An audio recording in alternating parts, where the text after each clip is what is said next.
Justice Martha, after debate, did vote to approve the nomination of Lady Justice Martha Koome for appointment as Chief Justice of the Republic of Kenya. It is in keeping with the provision of the Constitution following the forwarding of the name of the Lady Justice to the National Assembly by the President of the Republic of Kenya. We had also received the nomination of Lady Justice Martha Koome from the Judicial Service Commission, which vetted candidates for Chief Justice of the Republic of Kenya. And so the name of Lady Justice Martha Koome will be forwarded from Parliament to the President for formal appointment.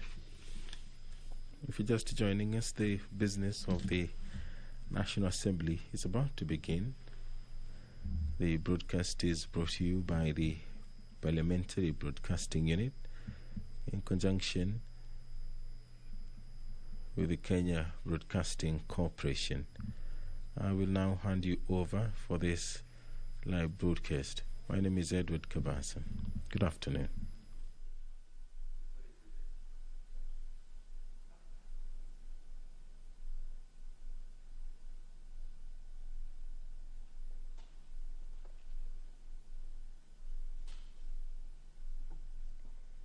Honorable members, let us pray. Almighty God, who in your wisdom and goodness have appointed the offices of leaders and parliaments for the welfare of society and the just government of the people, we beseech you to behold with your abundant favor us, your servants, whom you have been pleased to call to the performance of important trusts in this republic. Let your blessings descend upon us here assembled, and grant that we treat and consider all matters that shall come under our deliberation in so just and faithful a manner as to promote your honor and glory, and to advance the peace, prosperity, and welfare of our country and of those whose interest you have committed to our charge. Amen.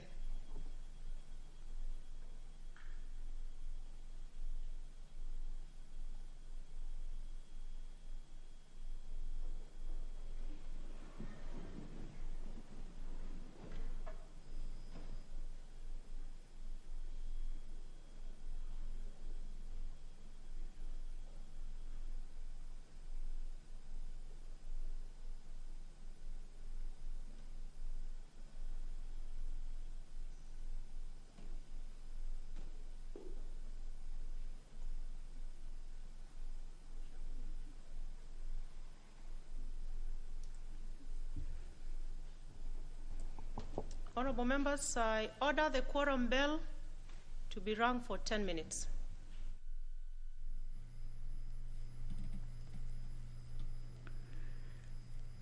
The presiding speaker this afternoon, Honorable Rosalinda Soipantuya, has ordered the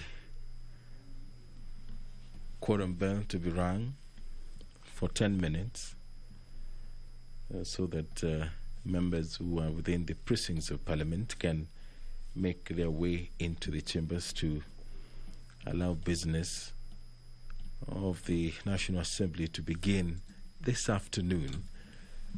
And as we wait for the quorum to be achieved, we'll do a quick recap of the business that is expected to be conducted in the National Assembly this afternoon, among them the consideration of the Public Finance Management National Drought Emergency Fund regulations of 2021. This motion will be moved by the Chairperson, Committee on Delegated Legislation, that this House adopts the report of the Committee on its consideration of the Public Finance Management National Drought Emergency Fund regulations of 2021, laid on the table of the House on Thursday, May 13th, 2021, and pursuant to the provision of Sections 24, subsection 4 of the Public Finance Management Act 2012, approves the Public Finance Management National Drought Emergency Fund Regulations 2021, published as legal notice number 27 of 2021. The Chairperson, Committee on Delegated Legislation, will move another motion on the consideration of exemption from income tax for airlines with Government of Kenya shareholding of at least 45% and its subsidiaries, that this House approves the legal notice number 27 of 2021 on exemption from income tax for airlines with Government of Kenya shareholding of at least 45% and its subsidiaries. Two bills will be considered in the Committee of the Whole House. One, the Narcotics, Drug and Psychotropic Substances Control Amendment Bill, National Assembly Bill number 27 of 2020, by the Chairperson, Departmental Committee on Administration and National Security. And two, the Kenya National Library Services Bill, National Assembly Bill number 5 of 2020. We are still waiting for the House to quorate. The quorum bell is still ringing. The bell has been ringing for some minutes now, and should the House fail to raise the requisite quorum, then the Speaker shall order the quorum bell to be rung for a further 5 minutes to allow more members to take their seats in the National Assembly chambers to enable business of this august House to commence. The Public-Private Partnerships Bill, National Assembly Bill number 6 of 2021, is also in the order of business this afternoon. The bill is for this, it will be debated, or it is currently in the second reading stage. The debate on it already began before it was interrupted by the rise of the House during the morning sitting.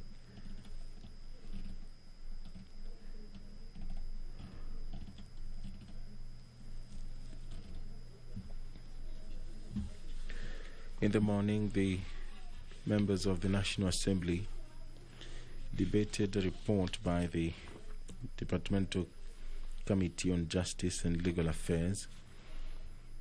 The report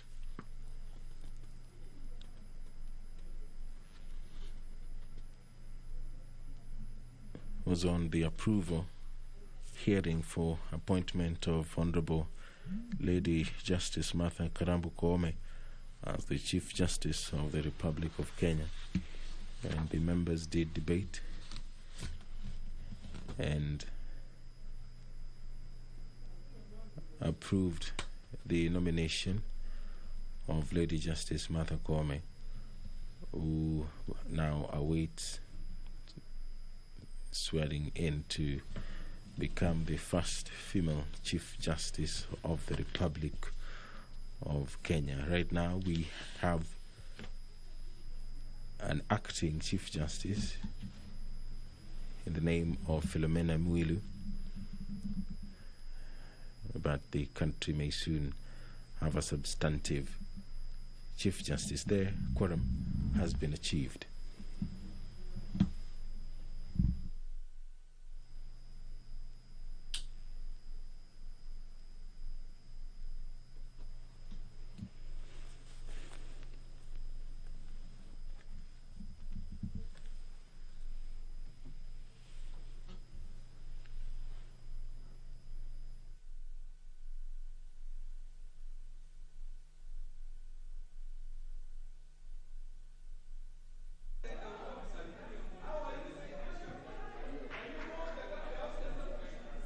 Order, members. Order, members. Order, members. Order, honorable members. We are good to go. So the quorum bell can stop and we commence business. Order number 1, administration of oath. Order number 2, communication from the chair. Order number 3, messages. Order number 4, petitions. Order number 5, papers. Order number 6, notices of motion. Order number 7, questions and statements.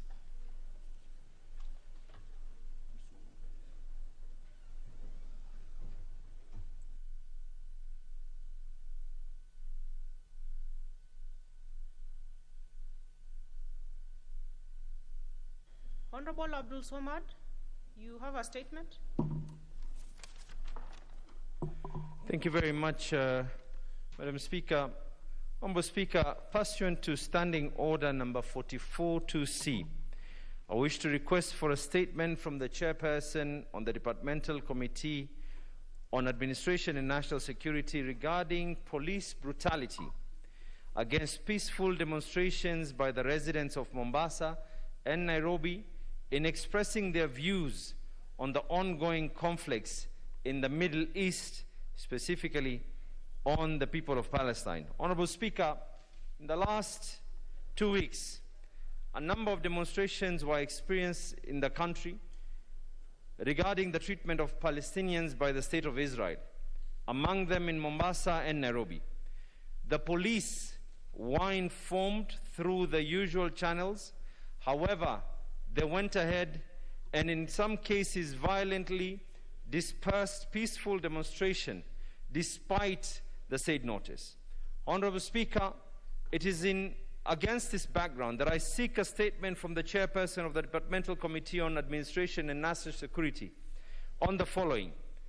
Could the Chairperson explain the plans put in place to end the manner in which police are handling peaceful demonstrations in Mombasa County specifically, to allow them freedom of expression as stipulated in Article 4 of the Constitution of Kenya? And secondly, could the Chairperson provide an assurance on the manner the police should handle the residents of Mombasa and other parts of this country to express their emotions in solidarity with the Palestinians? Thank you very much. Chair?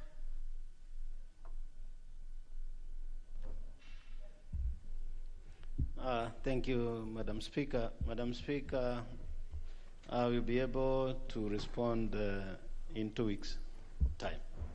Thank you. Honorable Abdul Somad, are you okay with 2 weeks? Madam Speaker, the problem is not about the 2 weeks, but I would have expected that the Honourable Chair as well to confirm that it is within the rights of any Kenyan to be able to demonstrate against any levels of inhumanity that is experienced within and out of Kenya. So as much as I just want him to be able to tell us and say that the Chairperson, I mean, it is not him, but it is the Constitution of this country, leader. It is the Constitution of this country, and I'm expecting him to say that yes, in accordance and by abiding with the Constitution of this country, this country is not going to be dictated on how to be able to, the Constitution is going to guide us by foreign nations. Honorable Abdul Somad, I believe you are not forcing the chair to respond to you on his feet. And you know that your statement has just come. So I even doubt if the chair was aware. So you, and you are a chairperson. so you must be fair. The Honorable Mwathi has said 2 weeks. The best you could have said is negotiating for a shorter period or such a thing.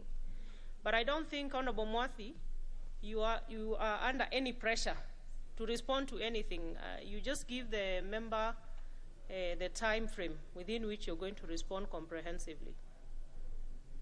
Honorable Mwathi?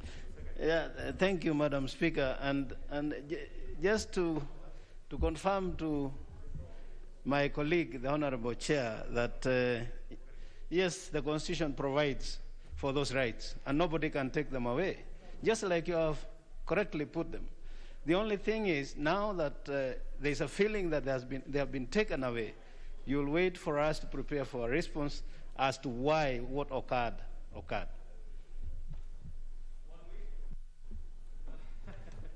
I believe if you want a comprehensive answer, let's do 2 weeks so that I'm able to address all issues. Okay, I think that's fair enough, Honorable Abdul Somad.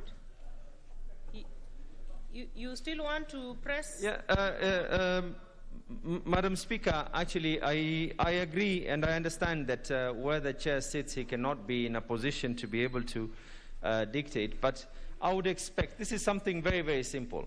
There is not even an issue of a controversy of what the Constitution and the laws guiding this country say. So I'm expecting that someone from the Ministry of Interior can simply come up and say that the police who stopped that particular demonstration made a mistake. It is high time when government makes a mistake on its own citizens, they say that they made a mistake. And just simply tell us that people can go ahead and show solidarity. Stop answering yourself, Honorable Abdul Somad. You have to... you seem to actually have the answer to your request for a statement. So let's leave it at that. So Honorable Mwathi, in 2 weeks' time, go ahead and present the statement to Honorable Abdul Somad. Next order. Order number 8, motion. Consideration of the Public Finance Management National Drought Emergency Fund Regulations 2021. Chairperson, Committee on Delegated Legislation. Honorable Kamket.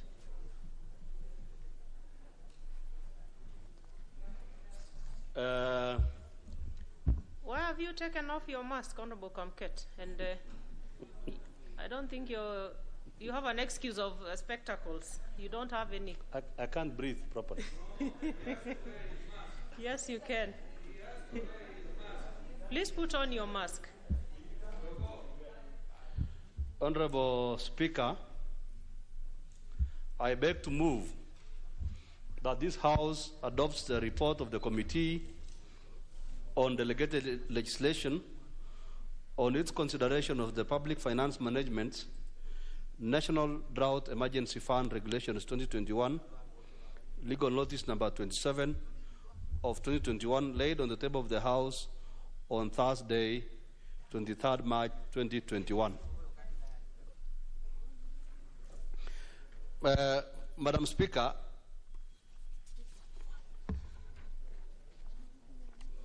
the main purpose of this regulations, Honorable Speaker, is to establish a national drought emergency fund. And Madam Speaker, the purpose of the fund is to improve the effectiveness and efficiency of the drought risk management symptoms in the country. Furthermore, the fund is meant to facilitate resilience, building preparedness, and timely response to drought during different stages in order to reduce and minimize the negative effects of drought. Furthermore, Madam Speaker, it is also to receive financial resources from different partners who support government on drought risk management interventions, and to provide for a common basket emergency fund in order to facilitate faster, transparent, predictable, and accountable release of funds for drought risk management.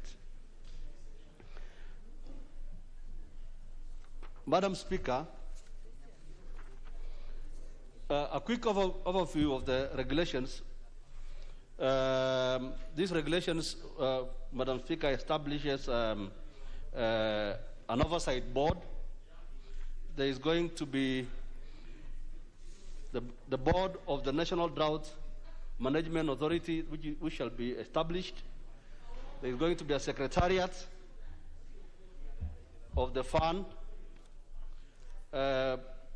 Furthermore, Order, members. there is Order. the National Drought and Food Security Order. Steering Committee. I can see the Honorable Member for Kwale, and I'm not quite sure who the other one is. Please, you need to consult in an acceptable manner. Don't shout across at each other. Go on, Honorable Kamket. Yes, Honorable Speaker. And there is also the Intergovernmental Technical Committee on Drought and Food Security. There is also established a County Drought Committee, which will be based at the county, made up of various officers of the county government. The regulations, Madam Speaker, further provide for an oversight by Parliament through annual reporting to the Auditor General and quarterly reporting on projects financed by the fund. Madam Speaker, on scrutiny of the instrument, the committee found out, Madam Speaker, that the regulatory making authority was within the law in terms of the Constitution of Kenya, the Interpretations of the General Provisions Act, the Public Finance Act, the National Drought Management Authority Act, as well as the Statutory Instruments Act of 2013. Madam Speaker,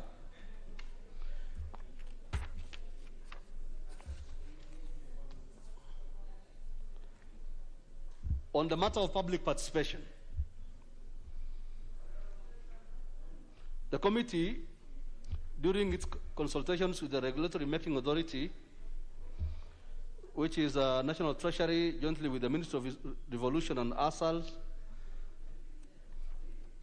established that extensive consultations were undertaken during the preparation of these regulations. Various key stakeholders, including the county governments, line ministries, development partners, among others, were consulted and their input taken into account before finalization of the regulations. Madam Speaker, pursuant therefore to Standing Order number 210, and having examined the Public Finance Management Drought Management Emergency Fund regulations, and in accordance with the Constitution of Kenya and all the relevant acts of Parliament, this committee recommends that this House approves the said statutory instrument in accordance with Section 24(2)A of the PFM Act. Madam Speaker, before I conclude, let me just mention that this is a very important fund that these regulations establish, and I'm sure honorable members, especially those who come from drought-prone areas, will be very ready and willing to support the establishment of this fund. Madam Speaker, the seed money for this fund is Kenya shillings 2 billion annually, and we have indications, Madam Speaker, from our consultations that several donor agencies are interested in topping up what the government will provide as seed money. So in terms of, therefore, covering the gaps that are left by national government as well as county governments, this is a very important fund in terms of helping various sections of Kenyans, the farmers, livestock farmers like myself, to recover from the effects of drought. So without saying too many words, I beg to move and ask the Honorable to second. Who is? He's a member of the committee. Okay. Thank you, Madam Speaker, for giving me this chance to second this important motion. And from the onset, I have to say that the committee met the relevant government agencies The regulations were well explained to us, and unanimously we agreed to have them approved. The chair has said it all. Safe to add that this is not a new thing, Madam Speaker, because this fund had already been established under Section 18 of the National Drought Management Authority Act of 2016. But under seed amount of 2 billion set aside. However, it was later discovered that all the funds should be created under PFM Act, and which necessitated the amendment of the National Drought Management Authority Act in 2020 to enable this regulation to be done under the PFM Act. So in essence, this Parliament had already passed the main act. So these regulations are pursuant to the amendment of the Parent Act, and now they are brought under the proper Act of Parliament. Madam Speaker, the issue of drought is a matter which this country live with.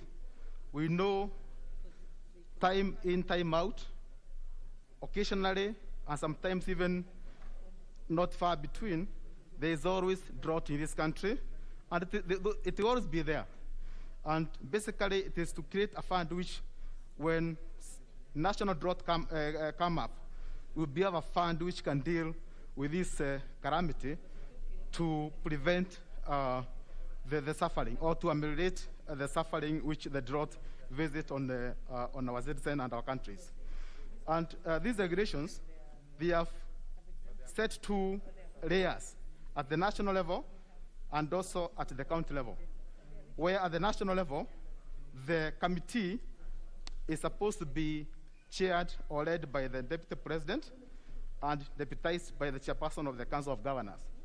And at county level, it is chaired by the Governor and deputized by the Commissioner, so that there will be seamless way of dealing with droughts in future.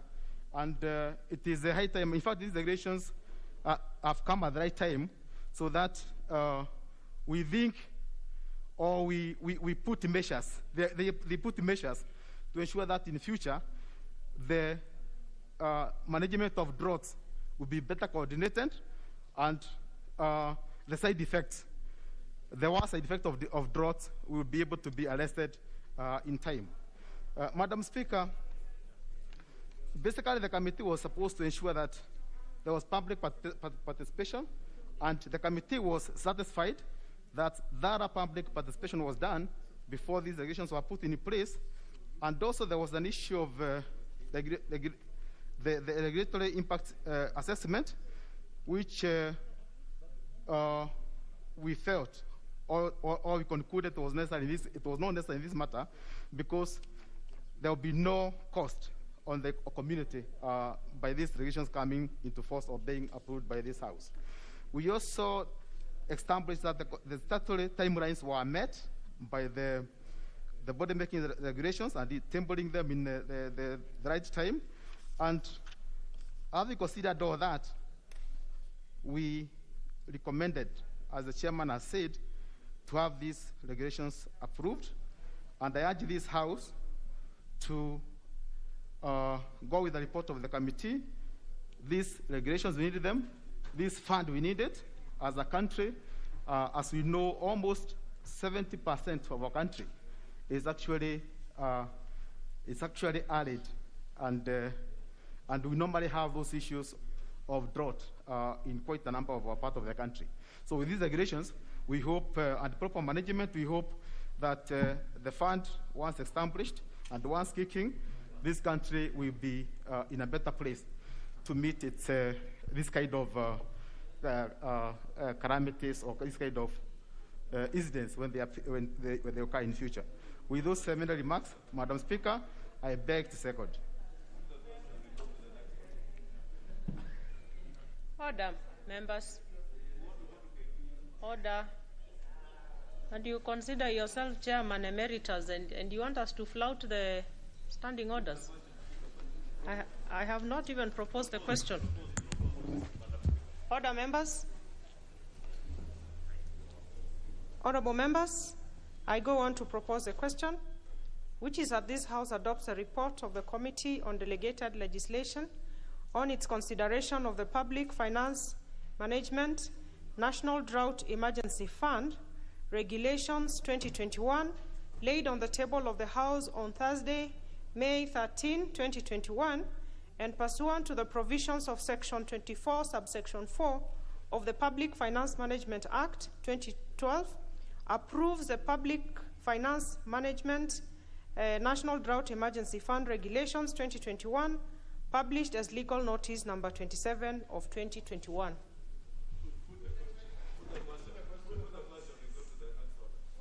Is it the acceptance of members that I put the question? Yes. Okay. I go on to put the question, which is that this House adopts a report of the Committee on Delegated Legislation on its consideration of the Public Finance Management National Drought Emergency Fund Regulations 2021, laid on the table of the House on Thursday, May 13, 2021, and pursuant to the provisions of Section 24, subsection 4 of the Public Finance Management Act 2012, approves the Public Finance Management National Drought Emergency Fund Regulations 2021, published as legal notice number 27 of 2021. Will as many as of that opinion say aye? Aye. Will as many as of a contrary opinion say nay?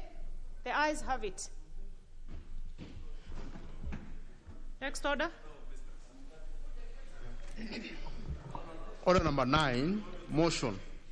Consideration of exemption from income tax for airlines with the Government of Kenya shareholding of at least 45% and its subsidiaries. Chairperson, delegated legislation.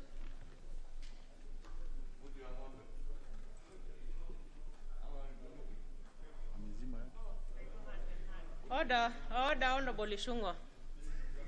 You're becoming rowdy. Order.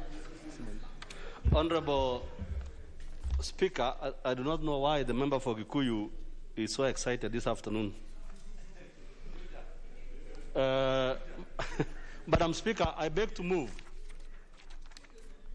that this House adopts the report of the Committee on Delegated Legislation on its consideration of the exemption from income tax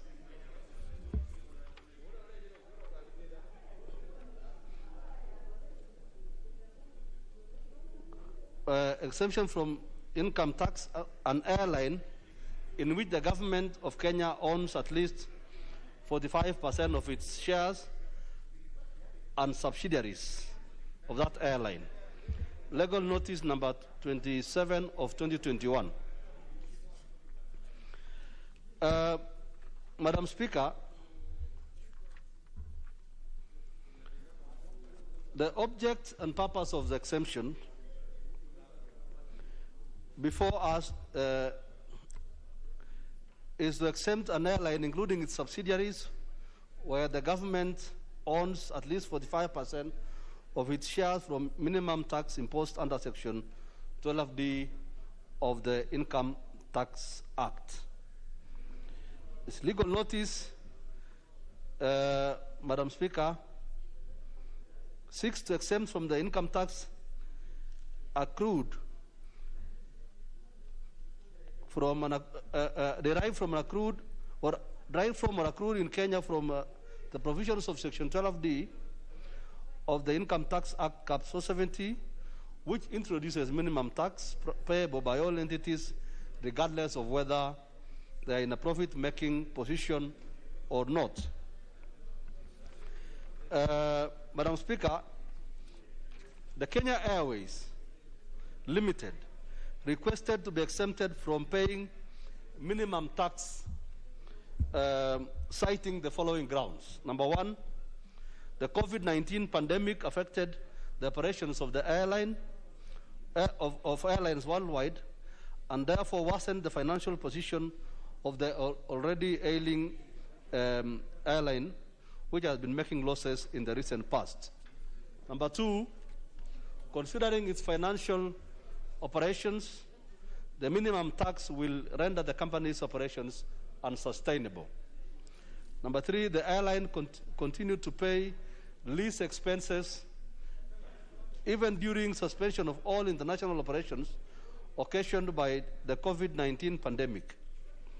The Kenya Airways Limited, as the national carrier, Madam Speaker, plays a pivotal role in the economy through marketing Kenya as a tourism destination, trade facilitation, job creation, among others. Madam Speaker, it is therefore considered prudent to grant exemption from minimum tax to help the company continue its operations until it returns to profitability. Some of the subsidiaries of the Kenya Airways are Kenya Air Freight Handling Limited, Jumbo Jet Limited, Africa Cargo Handling Limited, Ken Cargo Airlines International Limited, Fahari Aviation Limited, or Pride Oil Limited. Mr. Speaker, sir, Madam Speaker, sorry, some of the measures, in terms of helping this airline stay afloat, the government has taken other measures, including the following. In negotiations with the other airlines internationally, Senegal has announced $128 million relief for the tourism and air transport sector.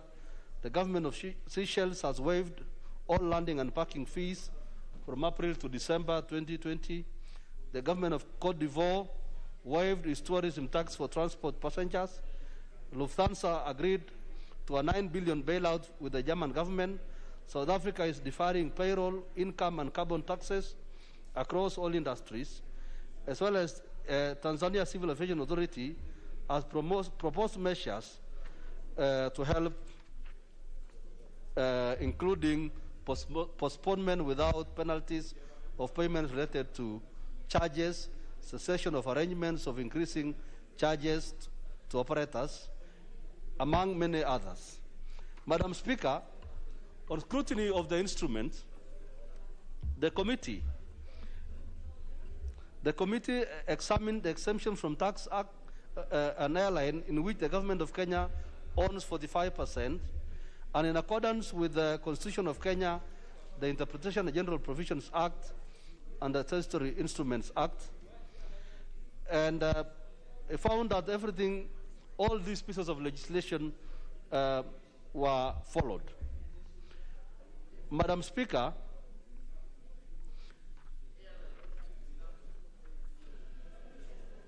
as a matter of observations, Madam Speaker, on the matter of public participation, the committee observed that the National Treasury and Planning submitted before the committee, and that after the enactment of the Finance Act 2020, introduced minimum tax, and National Treasury received various presentations from stakeholders on the impact of the new tax on several classes of businesses, including public entities that are facing challenges. Madam Speaker, in the process of handling this matter, Madam Speaker, the committee was seized of constitutional petitions that were ongoing in other jurisdictions. For instance, there is a constitutional petition by number 001 of 2021 and 005 filed in the High Court of Kenya in Machakos. There is another petition number 079 of 2021 by Kenya Association of Manufacturers, the Retail Trade Association of Kenya, and Kenya Flour Council. Madam Speaker, the National Assembly, the Commissioner General of Kenya Revenue Authority and the Attorney General are joined in both petitions as respondents. However, Madam Speaker, on receipt, the committee received legal opinions from the Directorate of Legal Services and of the National Assembly and the Directorate of Litigation and Compliance Services on the effect of considering a matter in view of the court cases under Standing Order number 89 on the matter of sub judice. Madam Speaker, Madam Speaker, the committee, after listening to counsel from our own internal lawyers, decided to proceed with the matter, given, Madam Speaker, that there was no injunction to the National Assembly. And therefore, Madam Speaker, pursuant to Standing Order number 210-4, and having examined the legal notice number 15 of 2021, in line with the Constitution, the Interpretations and General Provisions Act, the Income Tax Act, the Statutory Instruments Act, the committee recommends that this House approves the said statutory instrument in accordance with Section 6.2 of the Income Tax Act, Cap 470. Madam Speaker, I beg to move and ask the Honorable Murugara to second, who is a member of the committee. Honorable Murugara. Thank you, Madam Speaker. Honorable members, some of you are consulting in very, very high tones. Consult in low tones, honorable members. Thank you, Madam Speaker. I'm sure they will. Madam Speaker, allow me to second the motion and adopt the explanation given by the chairperson of the Committee on Delegated Legislation, and especially as regards why the committee dealt with the matter when actually there was an indication that there were petitions pending in court. We were satisfied, Madam Chair, that Madam Speaker, that the injunctions that are pending, the petitions that are pending in court do not touch on the National Assembly, and therefore we could actually deal with the matter without breaching the sub judice rule. Reasons were actually given as to why this exemption was sought by KQ, and we also considered the rationale of acceding to the request by the ministry and the government by putting out this notice. First and foremost, we are actually not oblivious of the fact that KQ plays a strategic role and purpose in operations of the government, including aviation industry and security and trade. We also took into consideration the fact that if the exemption is granted, we would actually be sustaining KQ, which in essence is not doing very well and requires jolts and measures to ensure that it does perform, especially as the national carrier. We consider the reasons that were given for the application, including the effects of the COVID-19 pandemic and the fact that this minimum tax would actually render the company's operations unsustainable because of its income, which is not very high.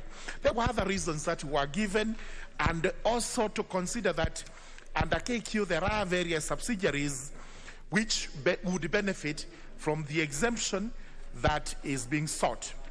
We then also looked at what is happening elsewhere in the globe, elsewhere in the world, where such exemptions are sought and given, and we found Ethiopia, South Africa, and other countries in Africa and in Europe actually considering to extend this particular waiver to their national carriers with a view to ensuring that they are competitive on the global market and the country or the countries do benefit from that waiver.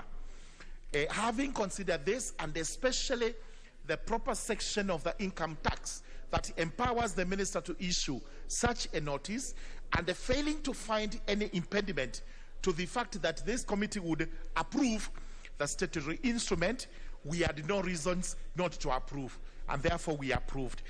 Hence our report and our request this afternoon that this House does consider the report and extend the consideration to KQ as sought. I therefore beg to second.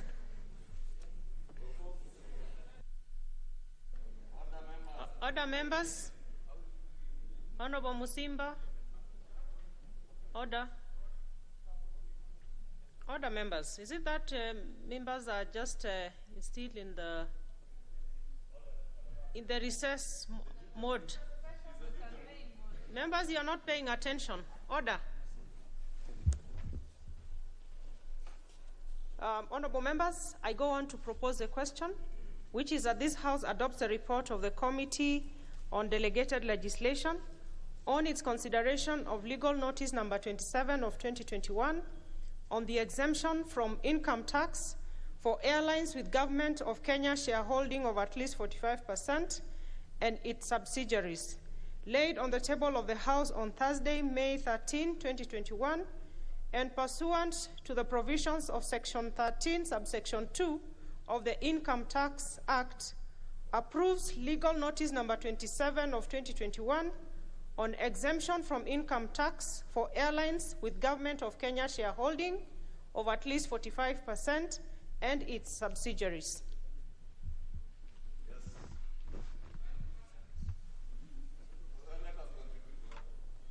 Honorable Mili, what is out of order? Thank you, Madam Speaker, for giving me the opportunity. Madam Speaker, to enable us undertake our legislative oversight and representation roles effectively, I would wish to request to be guided on whether, when we go to the next order, which is Committee of the Whole House, whether we are going to be dealing with the Kenya National Library Services Bill, Madam Speaker, with your kind indulgence, because there was a decision earlier by a communication earlier in the morning by the Speaker, and would like to know whether the position has since changed, whether we are dealing with it and the one on drugs, Madam Speaker. Honorable Mili, just be patient. You are anticipating debate, and you know that. Just relax and... Yes, Honorable Mili? Madam Speaker, if you could kindly, what I'm actually asking is, I'm not talking about the substance of the debate. Madam Speaker, we do legislative representation and oversight roles. I have amendments to that bill. Madam Speaker, it would actually not be kind for especially somebody like me who's always in the House, and if I have something else to do, to sit here when that one of those things is not coming. Just out of courtesy, if it would be kind. I just didn't want to make it that obvious. But it would be kind if the House would let us know whether indeed the bill that I have amendments to is actually coming. It's listed, but I'm not sure it's coming. Based on what, it's online, it's there. It's there online. Honorable Mili, we are on order number 9, which is what we are getting into. Once we get to order number 10, your question will be answered. Actually, immediately after order number 9. So just relax. Honorable Yusuf? Yeah, Madam Chair, I just wanted to bring to your attention whether this House has the quorum to continue this important discussion.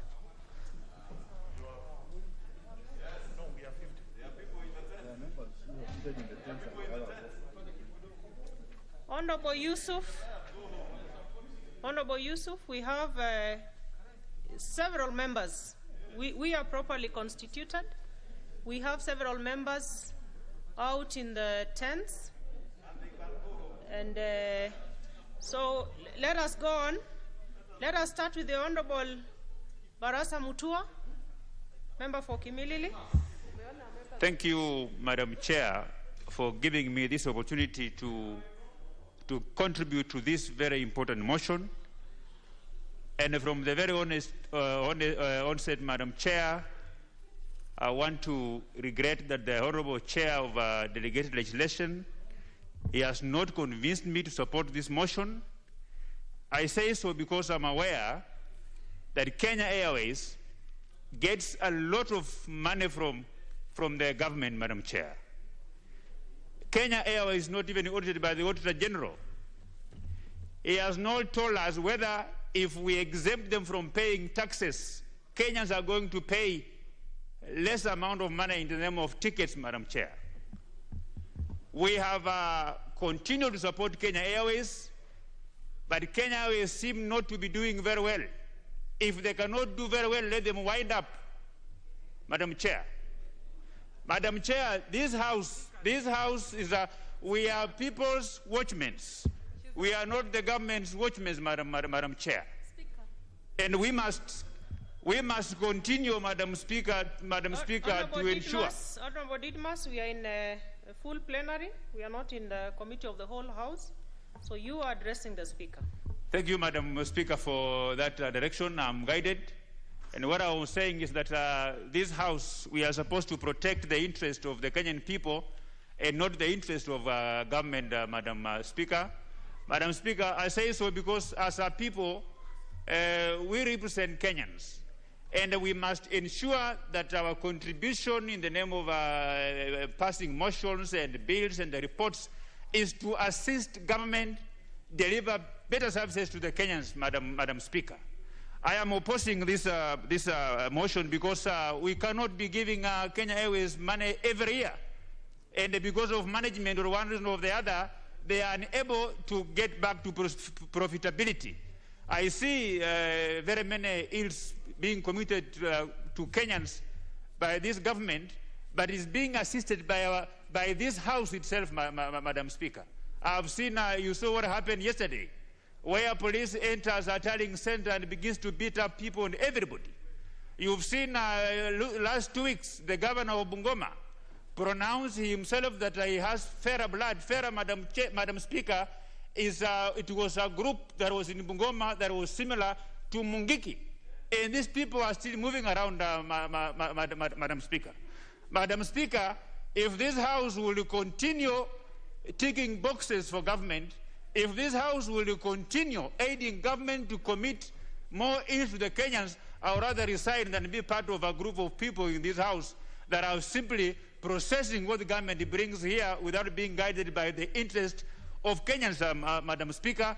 I want to make it very clear and urge members of this House that we must oppose this motion, because this motion is brought here not in the interest of Kenyans, but in the interest of a few business people who are part of the state machinery that are capturing the economies of this country, Madam Speaker. So, Madam Speaker, I oppose this motion. The Honourable Leader of Majority. Thank you, Honourable Speaker. Honourable Speaker, I rise to support this motion, and because it's important that we understand and appreciate what this motion is all about. Sometimes, earlier this year, and I believe from the beginning of this year, this House passed a law that said every business will have to pay 1% of its gross turnover as tax, whether you're making a profit or not. Now, I know that matter is been suspended by the courts, but that does not stop us from doing our work here. And the rationale of that was there are people who are constantly claiming losses to avoid paying tax. Now, that could apply for us here as individuals, private citizens. But the government cannot cheat itself on its tax. No government entity can avoid declaring a profit, to avoid taxation, because the government is a shareholder. The government knows whether you made a profit or not. So the government cannot manipulate its tax books on itself, against itself. Private individuals could do it as a way of evading taxes. And if you look at Kenya Airways, it's 48% owned by the Kenyan government in shareholding. If you add the guarantees to the other loans, then you actually, there's no doubt, Kenya Airways is actually owned by the Kenyan government. Kenya Airways has been making losses. It may have turnover in the billions. But when you look at the losses it's making, if you're going to ask it to pay 1% of its turnover as a minimum tax, you're actually taking it into a deeper loss situation, and you'll be asking Treasury to pay KRA on behalf of Kenya Airways, the taxation. Then KRA takes it to Treasury, and then Treasury gives it, but it's more of left hand, the left pocket paying the right pocket. It's a zero-sum game. So given that kind of situation, I think the calculation has been done because of the very nature of this business.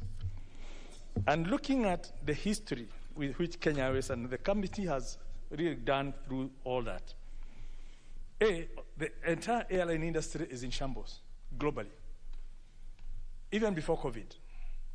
Post-COVID, if you look at locally, South Africa Airlines, for those of you, was a global leader in Africa, was the leader in Africa. Right now, from the information I have, South Africa Airways is operating on only 8 aircrafts. They have surrendered all the others to the lessors and said, we want to minimize our losses. They went into administration, which is basically receivership, and surrendered all the aircraft and limited their routes. Kenya Airways could well have done the same, and perhaps may end up doing the same at some point. If you look at Lufthansa, Germany, they've had to be bailed on a 9 billion euro bailout. The Emirates made a loss of $15 billion last year. So every airline has made losses. And to expect Kenya Airways with its losses to then pay 1% of its global turnover as minimum tax is actually killing it, or basically passing a law that is not enforceable. So it's on that basis that Treasury then looked and said, is there some way we could avoid killing Kenya Airways, which is a national carrier, which is what is supporting the farmers out there? Do I have 5 minutes or more? Sorry. Which is supporting the farmers. 5 minutes, Honorable Leader. Which is supporting the farmers in terms of ferrying their goods, all this ferrying in the field.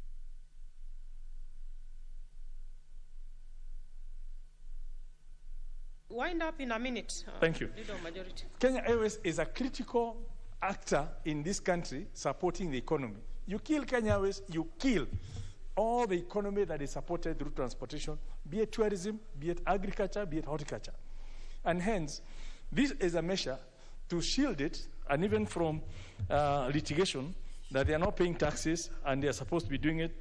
So basically, I think it's a straightforward thing that whatever you do, you'll be asking the same government to pay on behalf of their company where they are the majority shareholder.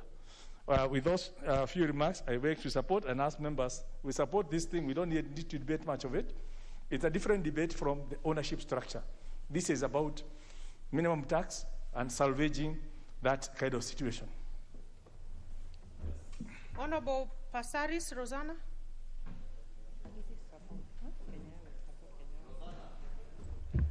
Thank you, Madam Speaker. Madam Speaker, taking off from where the Majority Leader has ended, we have to first of all remember that Kenya Airways is our pride. It has a lot of challenges, we know that. Over the years, we have bailed Kenya Airways out not once, many times. And we'll probably continue to do so because we're just coming out of a pandemic, or still in a pandemic, and airlines have been hit very hard. I was actually very proud of our national carrier during the period that we had the pandemic, because they turned their passenger flights into cargo flights and actually helped quite a number of our farmers be able to get their produce across to their clients. So that was something that not many countries did, not many national airlines did that. We know that operating a national airline might not be easy. And we know that we've seen even takeovers in terms of KLM being bought by other countries as well, because of the cost at which you run an airline and the kind of customers that you have. And in our region, because Kenya Airways set the pace in terms of a national airline, we've seen other airlines come up like Rwanda Air. And that actually posed competition for our airline. But we know that if we put the right structures in place and we give them assistance, you know, when you have a child that is not doing well, you don't say, let's do away with educating this child. Let's do away with investing in this child. What do? We come together and we look at how best can we help this child excel. And I believe that we need to do that when it comes to Kenya Airways. We need to embrace the airline and see as government, what can we do to ensure that this pride of Africa that we call Kenya Airways, that connects Africa and connects Africa to the world, that is of essence. It's not just about our country.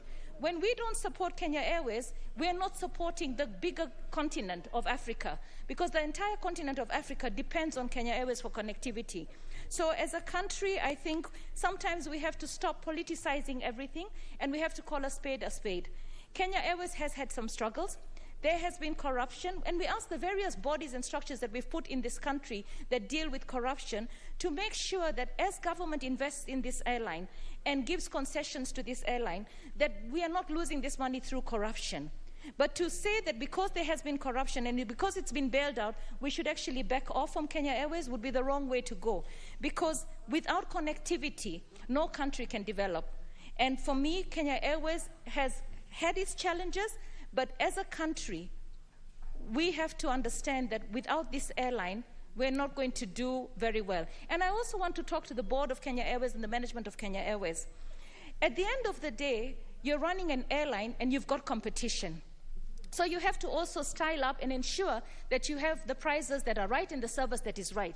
Because I have also seen that right now Air France is offering tickets at $1,000 to go to Europe. Kenya Airways also goes to Paris. But at the end of the day, if they're not going to try and be competitive, then they're also going to lose market, and then we will be actually bailing out an airline at a point at which where they are not competitive. So they have to also work hard to ensure that they're competitive, that their service is up to key, and to understand that government cannot eradicate competition for the airline.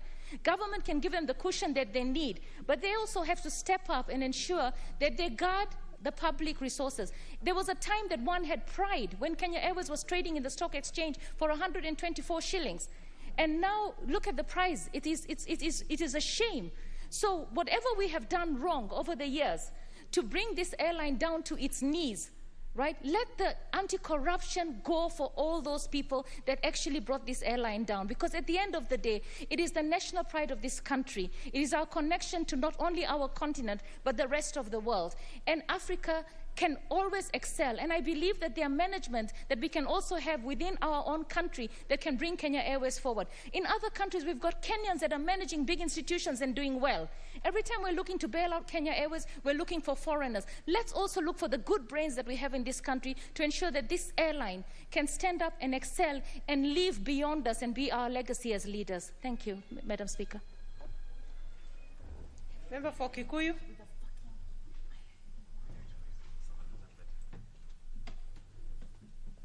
Thank you, Honorable Speaker, for this opportunity. Honorable Speaker, let me just begin by saying, one, that I support this delegated legislation report to exempt KQ. And I must apologize to the people of Kikuyu and Kenyans at large, Honorable Speaker, because I came in a little bit late this morning and there was a rush to pass the earlier delegated legislation report on exempting Japanese companies, consultants, and etc. And Honorable Speaker, it may be very bad pointer to Kenyans that we are now moving towards a regime of tax exemption, Honorable Speaker. What's out of order? Yes, Chair, could the Honourable Member for Kikuyu please expound or explain that? I think he insinuated that there was a rush to pass the regulations on exempting Japanese companies from income tax. Could you expound what you meant, that it was contrived or planned? You are a member of the committee, right? Yes. Honourable Ishungo, clarify that. Honorable Speaker, you know, I'm not in the habit of clarifying things for people who are late she was not even here in the morning. Therefore, if she was seated here in the morning, Honorable Speaker, she would have known that indeed there was a rush, and I'm explaining, Honorable Speaker. Honorable Shamala. Chair, the Honourable Member has said I was not even here in the morning. I was here from the beginning of the session. I have sat here all morning. So just clarify for Honorable Shamala. She was there and she has asked. Well, the time she came, she knows what happened in the morning.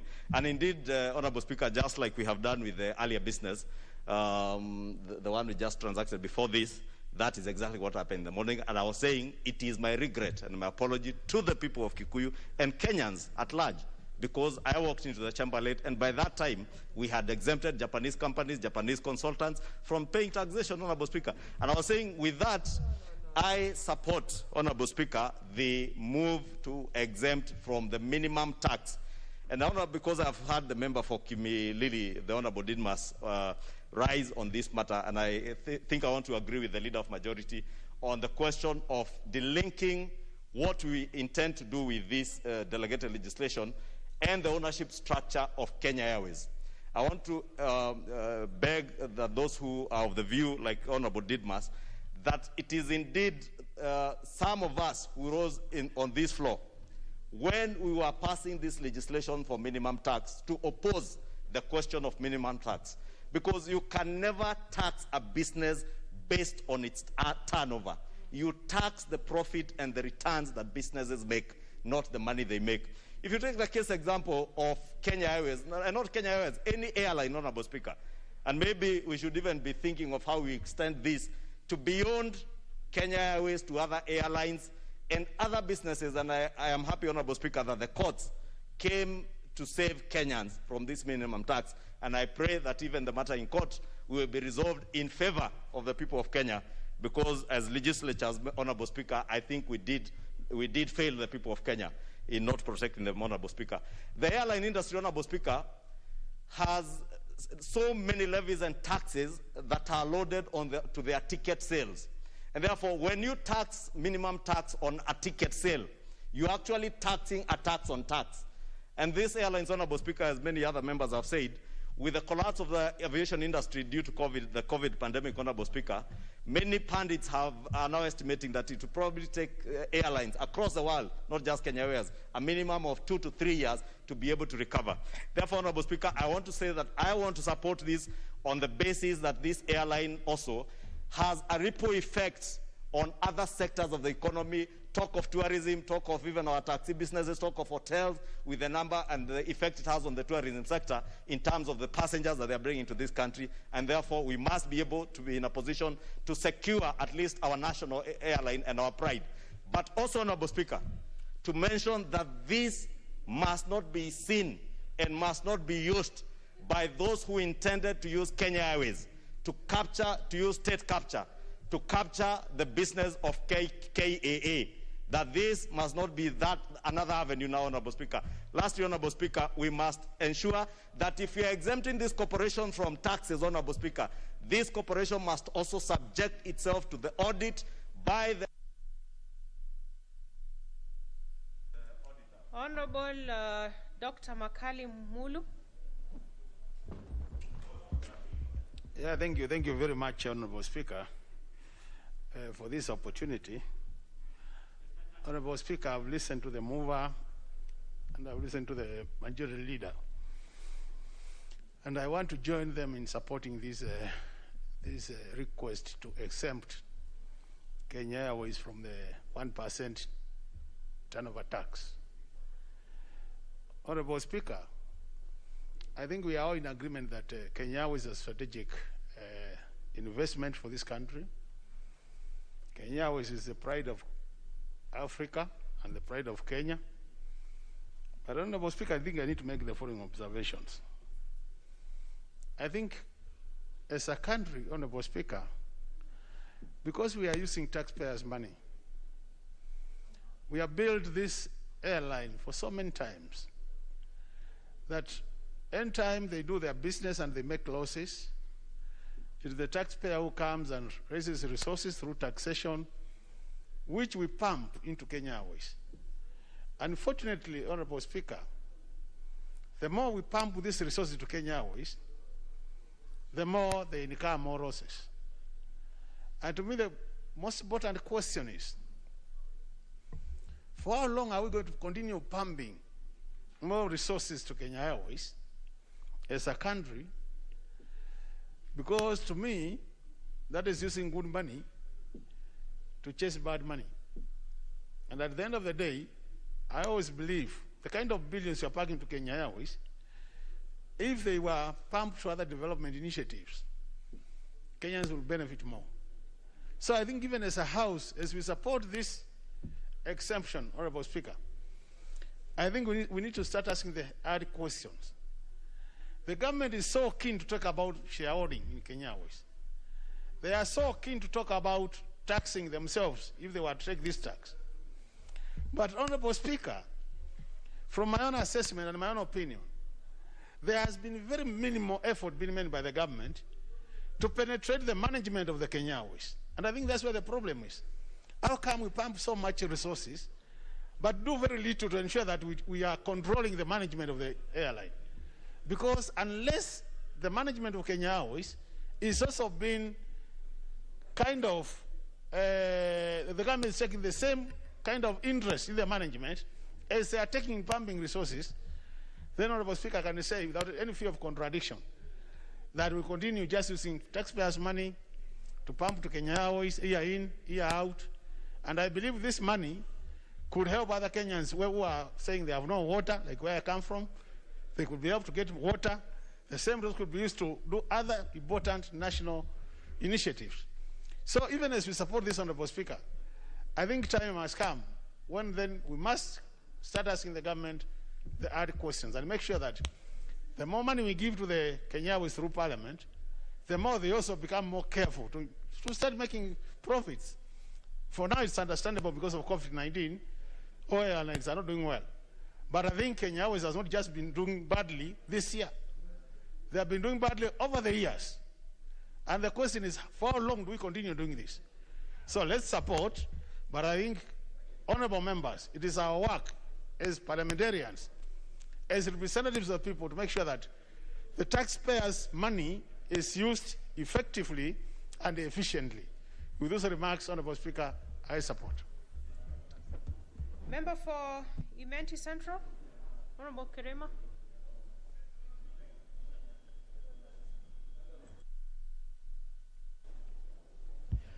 Madam Speaker, I stand here by to support this motion. Only to say that the Kenya Airways has not been so much beneficial to the Kenyans in despite of pumping a lot of Kenyan money, taxpayers' money, in the state body. If you look at the Kenya Airways, it's a monopoly airways in Kenya. It has no competitor. One wonders how a monopoly business entity making great losses each and every subsequent year without competition, and still you find that it's making a lot of loss. Now, this money which taxpayers gave to the Kenya Airways now and then, if it is used to uplift the standard of the common man, the one who is suffering in the village because of lack of infrastructure, just graveling of roads, lack of water. Remember, you find that some places people travel kilometers and kilometers to get water because there is no money even to dig a bowl. You find that Kenyans are not happy with what we are doing as registrars or those who represent them here. Because we are the people who take care. We as MPs, we are the ones who take care of the common man's interest. Now, instead of taking care of that common man's interest, is that we are to revive a moribund body which does not benefit Kenyans at all. When do we do about it? At no time, when will you go to Kenya Airways and find that it is empty? It's always full. By the way, those people who are in the Kenya Airways conduct themselves as what we don't understand. Because a body like Kenya Airways, since it is a trading body, is supposed to be making only losses when there are no customers. But since it's monopoly, it's applying what you call a monopoly method. It's always full. But if you look at it in all aspects, especially when it comes to international flights, Kenya Airways is not competitive enough in the market, international market, because of its conduct. So it's killing its own self. And as for that, even if we keep pumping money in that Kenya Airways, we are not going to assist it at the end of the day. We must have a limit, or we must have a term limit. When it should be said that this is the particular, we are reviving it up tomorrow or next year, and from next year, if it will not have a foot to stand on itself, it shouldn't be disbanded or something else shouldn't be done. It shouldn't be put under liquidation. We are killing Kenyans, giving money to a body which cannot come up. It's like trying to revive somebody in a mortuary, and that person cannot come up. So, Madam Speaker, I stand to believe that what we are doing as this House is, as we stand now, we are not doing the right thing as pertains to putting the taxpayers' money in Kenya Airways. But as for now, the mover of the motion must stand up and tell us it's up to when as we support it. It's up to when. For the other day, we were trying to manage Kenya Airways with the Kenya Airports Authority. Nobody knows what is happening. We are trying to make things in a way that at the end of the day, they are going to come out as per those people who want it to be like that, and going to achieve their aim. And as for that, I stand to support the motion, only that I would like my sentiments to be noted. That's all, Madam Speaker.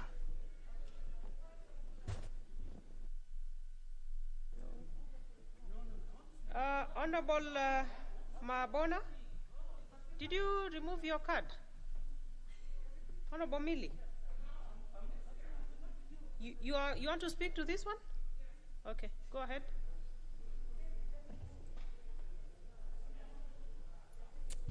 Madam Speaker, I'll speak very briefly to this.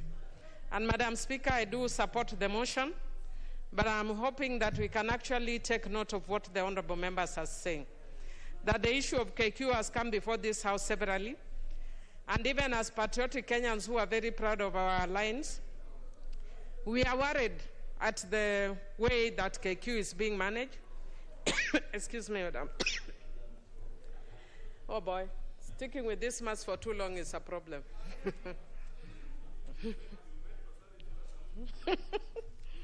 Thank you, Madam Speaker. I made Honorable Pasaris run away.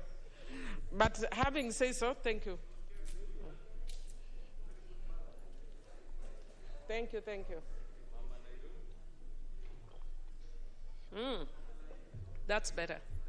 Thank you, Madam Speaker. Madam Speaker, I was saying that the problem with Kenya Airways, as much as we are very proud and as much as we have been doing very well in the region, but we must look at the issue of management and the people who are deliberately trying to kill Kenya Airways for their own good.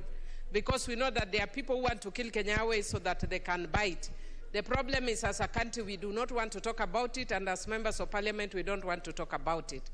It is unfortunate that earlier in the day, that we actually passed some tax reliefs for some Japanese companies at a time when Kenyans are suffering. I don't like crying over spilled milk since I was not here, but it would actually be a fallacy then to give tax reliefs to Japanese companies and then fail to rescue our own company in Kenya that is suffering. I know this is a wrong time to have done so, but nonetheless, I do support, but we must actually look at the elephant in the room, which is the issue of management of KQ. I support. Honorable Chalet, Gladys. Thank you, Madam Speaker.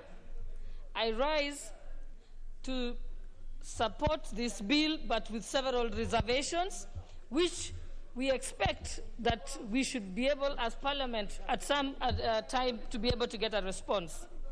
We have been told by the movers of the motion that the tax exemption being extended to Kenya Airways is ostensibly to help Kenya Airways get back on its feet because of the challenges due to the pandemic. They have also argued that Kenya Airways plays a pivotal role in tourism in this country, and that is true and that is all good.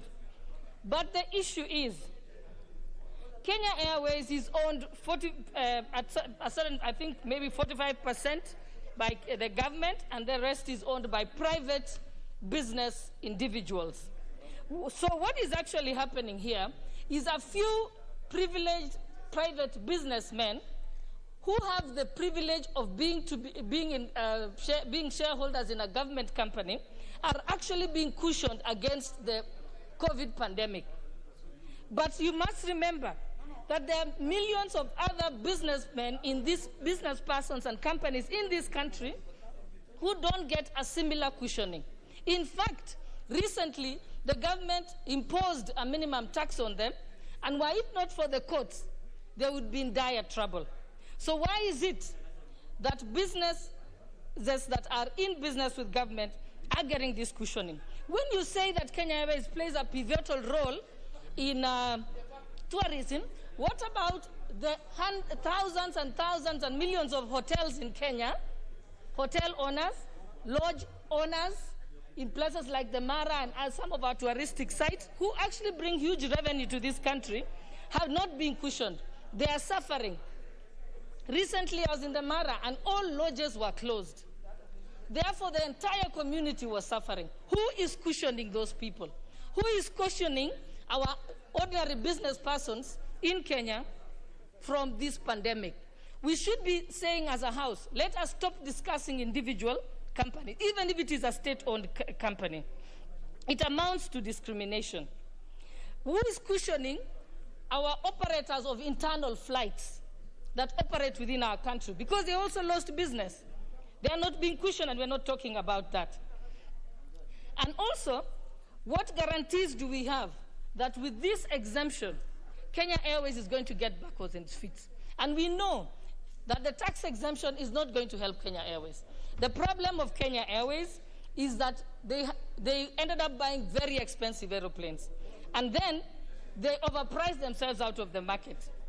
And I think it's about time that this House begins to discuss that KQ is a liability, that they should declare bankruptcy, and we start afresh and start another airline. In any case, they cannot be able to deal with the competition of airlines like Emirates, who still come into our country. There's no guarantee that KQ is going to be salvaged. And therefore, with those few remarks, I support in essence that tax exemption is good, but it must be extended to all other persons. With all that, with those few remarks, I support. Thank you, Madam Speaker. Honorable Nakara.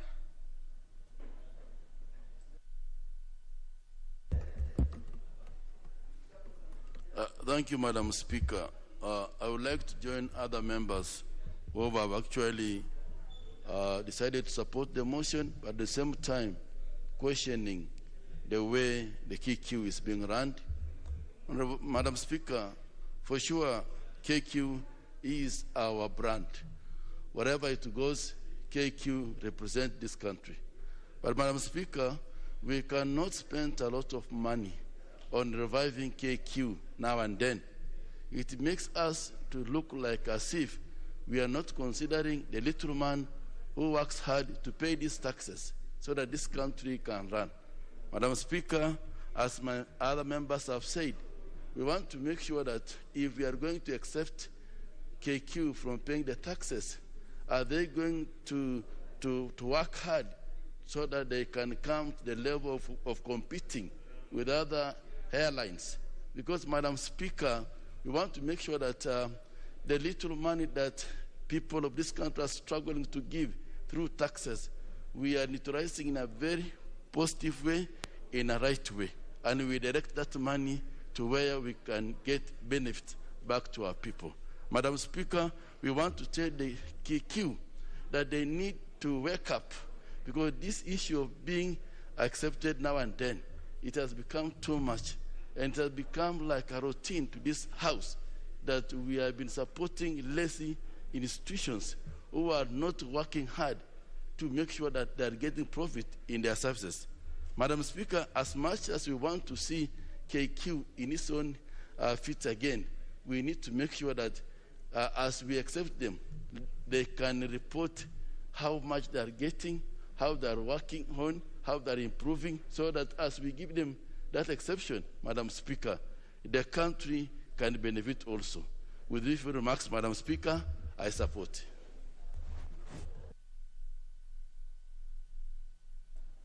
Honorable Joyce Korir.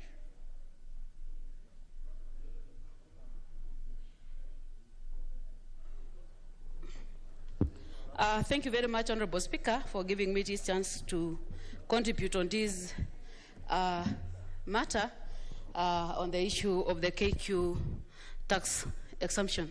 Madam Speaker, I want to echo the sentiments of a number of colleagues, but despite Madam Speaker, though I'm in support of the committee, I still have a number of reservations as to why they're exempted. And the reason why I'm saying this, Madam Speaker, though I know the committee might have done their background check and they are convinced to an extent that they are supposed to exempt them, but I want to believe, Madam Speaker, as far much as we want to see this country moving forward, there should be enough reasons as to why big companies that we have in this country are being exempted from the tax. If we are taxing the lowest person or the lowest companies or almost everybody in the country, why are we particularly exempting the Kenya Airways? But because I want to say, Madam Speaker, that it is like something that has been agreed by the entire House that they want to do so, I will still want to register. I might look controversial in a way, but I must register my dissatisfaction in terms of how the KQ is being run. There are a lot of issues that I know they are bringing down the KQ in terms of competing with other companies. There are a number of issues in terms of the way they do their ticketing. There are a number of issues in terms of how they handle even their employees and what have you. But I want to say, the problem that we have in this country is that when a certain company is associated with somebody, that is where you find there is a lot of lobby, there is a lot of discussion on how we are going to allow it to survive. We know this politics, but I want to say, Madam Speaker, just to be on record, I am just agreeing with the report of the committee, but with a lot of reservation. Thank you, Madam Speaker. Honorable Sheriff. Thank you very much, Madam Speaker. I think the issue that is here is, as the leader had rightfully put it, it is not an element of whether we are giving Kenya Airways money. It is an issue of a certain taxation that this House passed. And that taxation that a number of us felt was going to be unfair to Kenyans has come to bite us. And when I say us, I mean us as custodians of government entities, Madam Speaker. Madam Speaker, one, this should be proof enough that once we come back from recess, that I'm hoping that the leader will be able to convince government that this taxation that has now been declared and has been put aside by the judiciary shall no longer take effect. And this is not something that will just be unique to Kenya Airways, who are right in appealing to this very House so that this tax is suspended. But then, as we are looking at suspending this tax for Kenya Airways alone, let us consider all the others. And I'm glad, and the chair will agree with me, that in countries like Senegal, where they announced $128 million to relieve the tourism and air transport sector, that was not for a national airline alone, but for the full sector. Where in Seychelles, where they have waived all landing and parking fees from April to December 2020. Madam Speaker, that was not for their national airline alone or the local carrier. It was for any other airline that is going to get into there.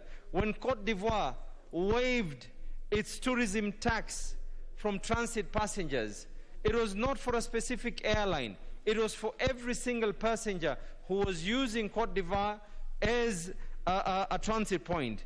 When Lufthansa entered into an agreement with the German government for a €9 billion bailout, let us not try and compare the two, because at one time, and I heard the leader of majority as well talk of Emirates, these are entities and these are companies that have been posting profits. Now, as much as it is right for us to be able to agree with this particular report, I'm hoping that government is listening to the voices of the people, courtesy of the constitutional obligation of this House, and that when we come back, we will now say that let us listen to the needs of Kenyans. We cannot have a tax that is based on volume and not profits. That in itself, and no country, Madam Speaker, in the world has ever grown by overtaxing its citizens. And at a time like this, especially now, when we have seen how badly hit the different sectors of the economy are, it is now enough for us to say that when we come back, let us simply remove, and those of us who initially said that we cannot have such form of a taxation, let us all talk in harmony, not for anything else, but for the sake of Kenyans. Thank you very, very much, Madam Speaker. Honorable Shamala, you're on a point of order. Thank you, Madam Speaker. I wish to raise under Standing Order 95, having noted that the majority of members may have reservation. I wish to raise under Standing Order 95, having noted that the majority of members have reservations but agree with the report on delegated legislation. I therefore do request that the mover be now called upon to reply. Honorable members, I'll go on to put the question. It's you know, members, when anyone stands on the Standing Order 95, it is a matter of procedure, and it's within the powers of our standing orders. So we have to tolerate any member who stands up on Standing Order number 95, and the decision is upon the members. So I'll go on to put the question on the motion by Honorable Shamala. Honorable members, I go on to put the question, which is that the mover be called upon to reply. Will as many as of that opinion say aye? Aye. Will as many as of a contrary opinion say nay? Nay. The ayes have it. Mover? Kindly sit down, members. You are so far from. Madam Speaker, I beg to. Let's to have reply. the Honorable Kamket reply. Yeah, Madam Speaker, first of all, I want to take this opportunity to appreciate the contributions in support of this report of the committee.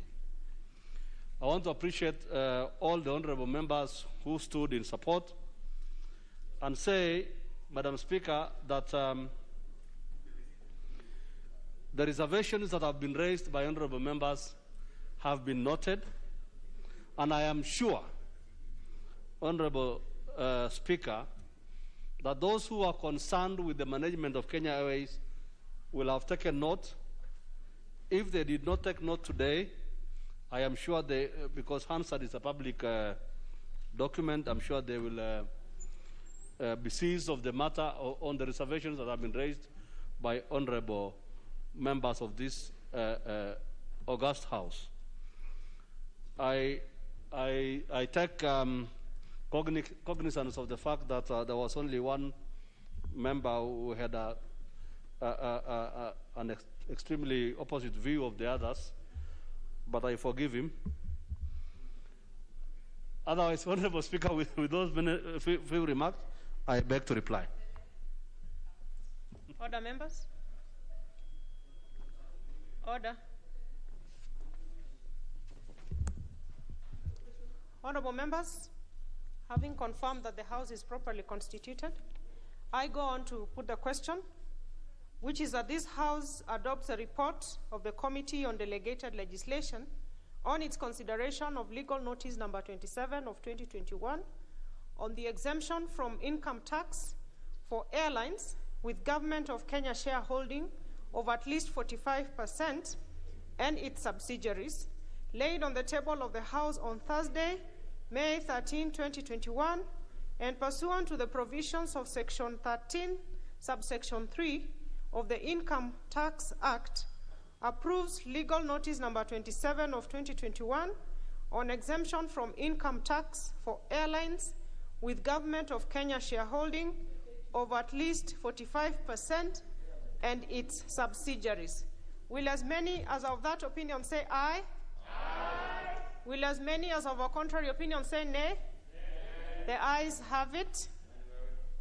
Honorable members, order. Before we move to the next order, Leader of Majority, you can take your seat.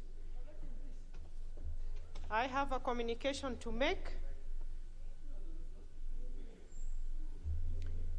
And this is on the consideration of the Kenya National Library Service Bill, National Assembly Bill number 5 of 2020. Honorable members, as you may be aware that today, Wednesday, 19 May 2021, during the morning sitting, I did communicate that part of the business to be considered in the afternoon sitting is the Committee of the Whole House on the Narcotics, Drugs, and Psychotropic Substances Control Amendment Bill, National Assembly Bill number 27 of 2020, and the Kenya National Library Service Bill, National Assembly Bill number 5 of 2020. Honorable members, as you will notice, the two bills are listed in the order paper for the afternoon sitting as order number 10. However, honorable members, with respect to the Kenya National Library Service Bill, National Assembly Bill number 5 of 2020, which is appearing as item 10, Roman 2, the clerk's office has received various proposed amendments from several members, part of which ought to be considered by the relevant committee pursuant to the provisions of Standing Order 131.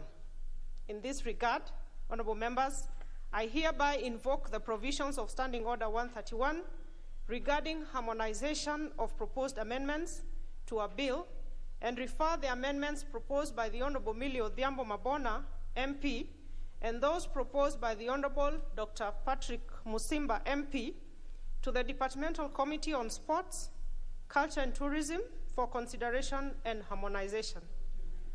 My decision to invoke the provisions of Standing Order 131 should not in any way discourage the two honorable members, since they ultimately reserve the right to have their proposed amendments published and considered by the House. Indeed, this procedure is meant to ensure harmony and coordinated approach in the execution of the legislative authority of the House. In this regard, I encourage the committee to also consider amendments proposed by any other member to the bill ahead of its consideration in committee of the whole House. Accordingly, honorable members, the National Library Service Bill, National Assembly Bill number 5 of 2020 will not be considered in the committee of the whole House this afternoon. This House is accordingly guided. I thank you. Next order.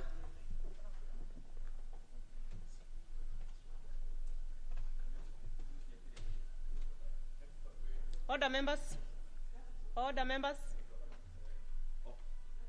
Take your seats. Thank you. Take your seats, honorable members.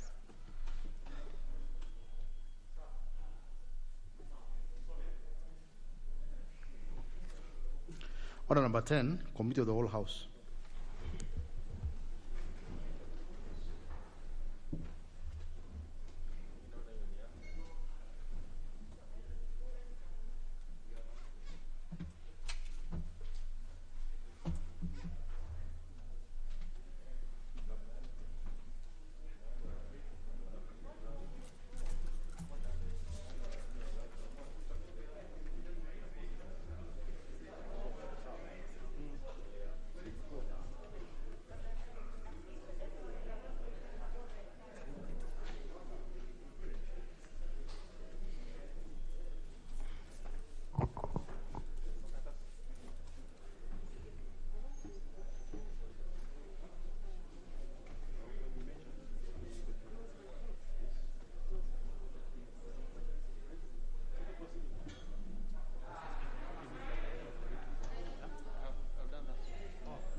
Honorable members, we are now in the Committee of the Whole House. We shall proceed to consider the Narcotics, Drugs and Psychotropic Substances Control Amendment Bill, National Assembly Bill number 27 of 2020.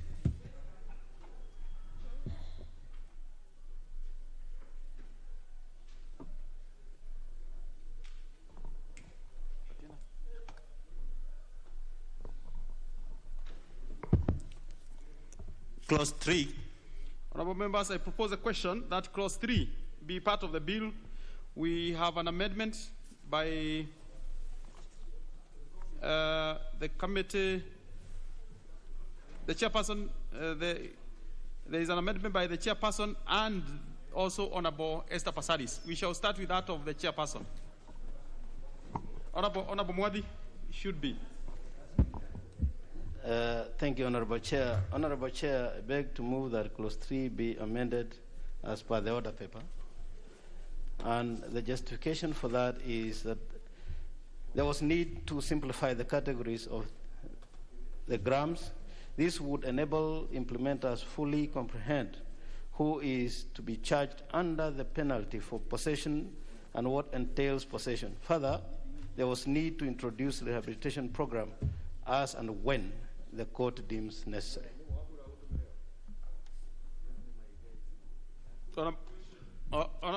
No, we shall not put until we propose. Honorable members, I propose a question that Clause 3 be amended as proposed by the Honorable Chair. Yes, Honorable Miri.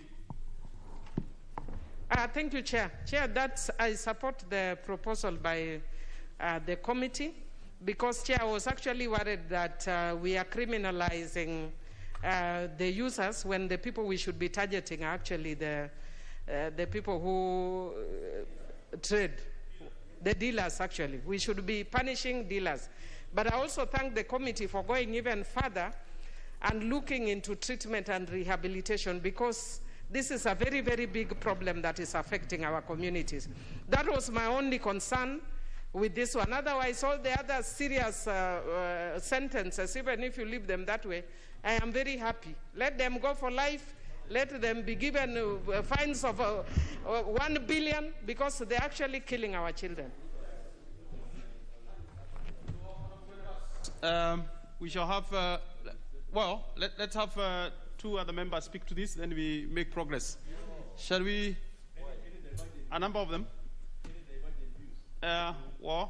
We can't tell whether a member has a divergent view until they speak.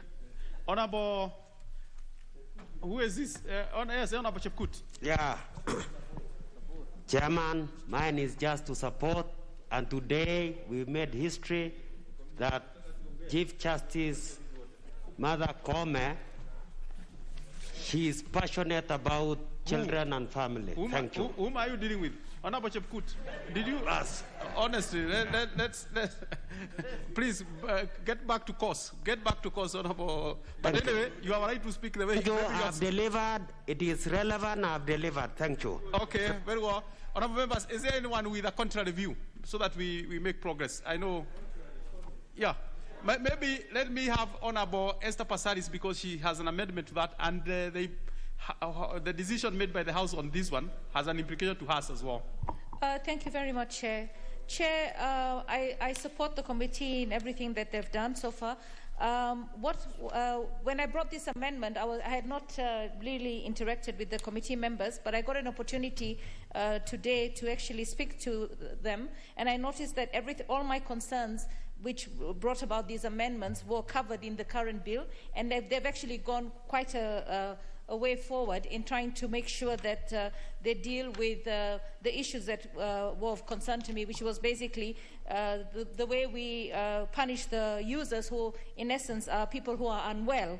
And the fact that the committee actually recognized that they are unwell and they require rehabilitation and they require support, and that the various fines were also looked into.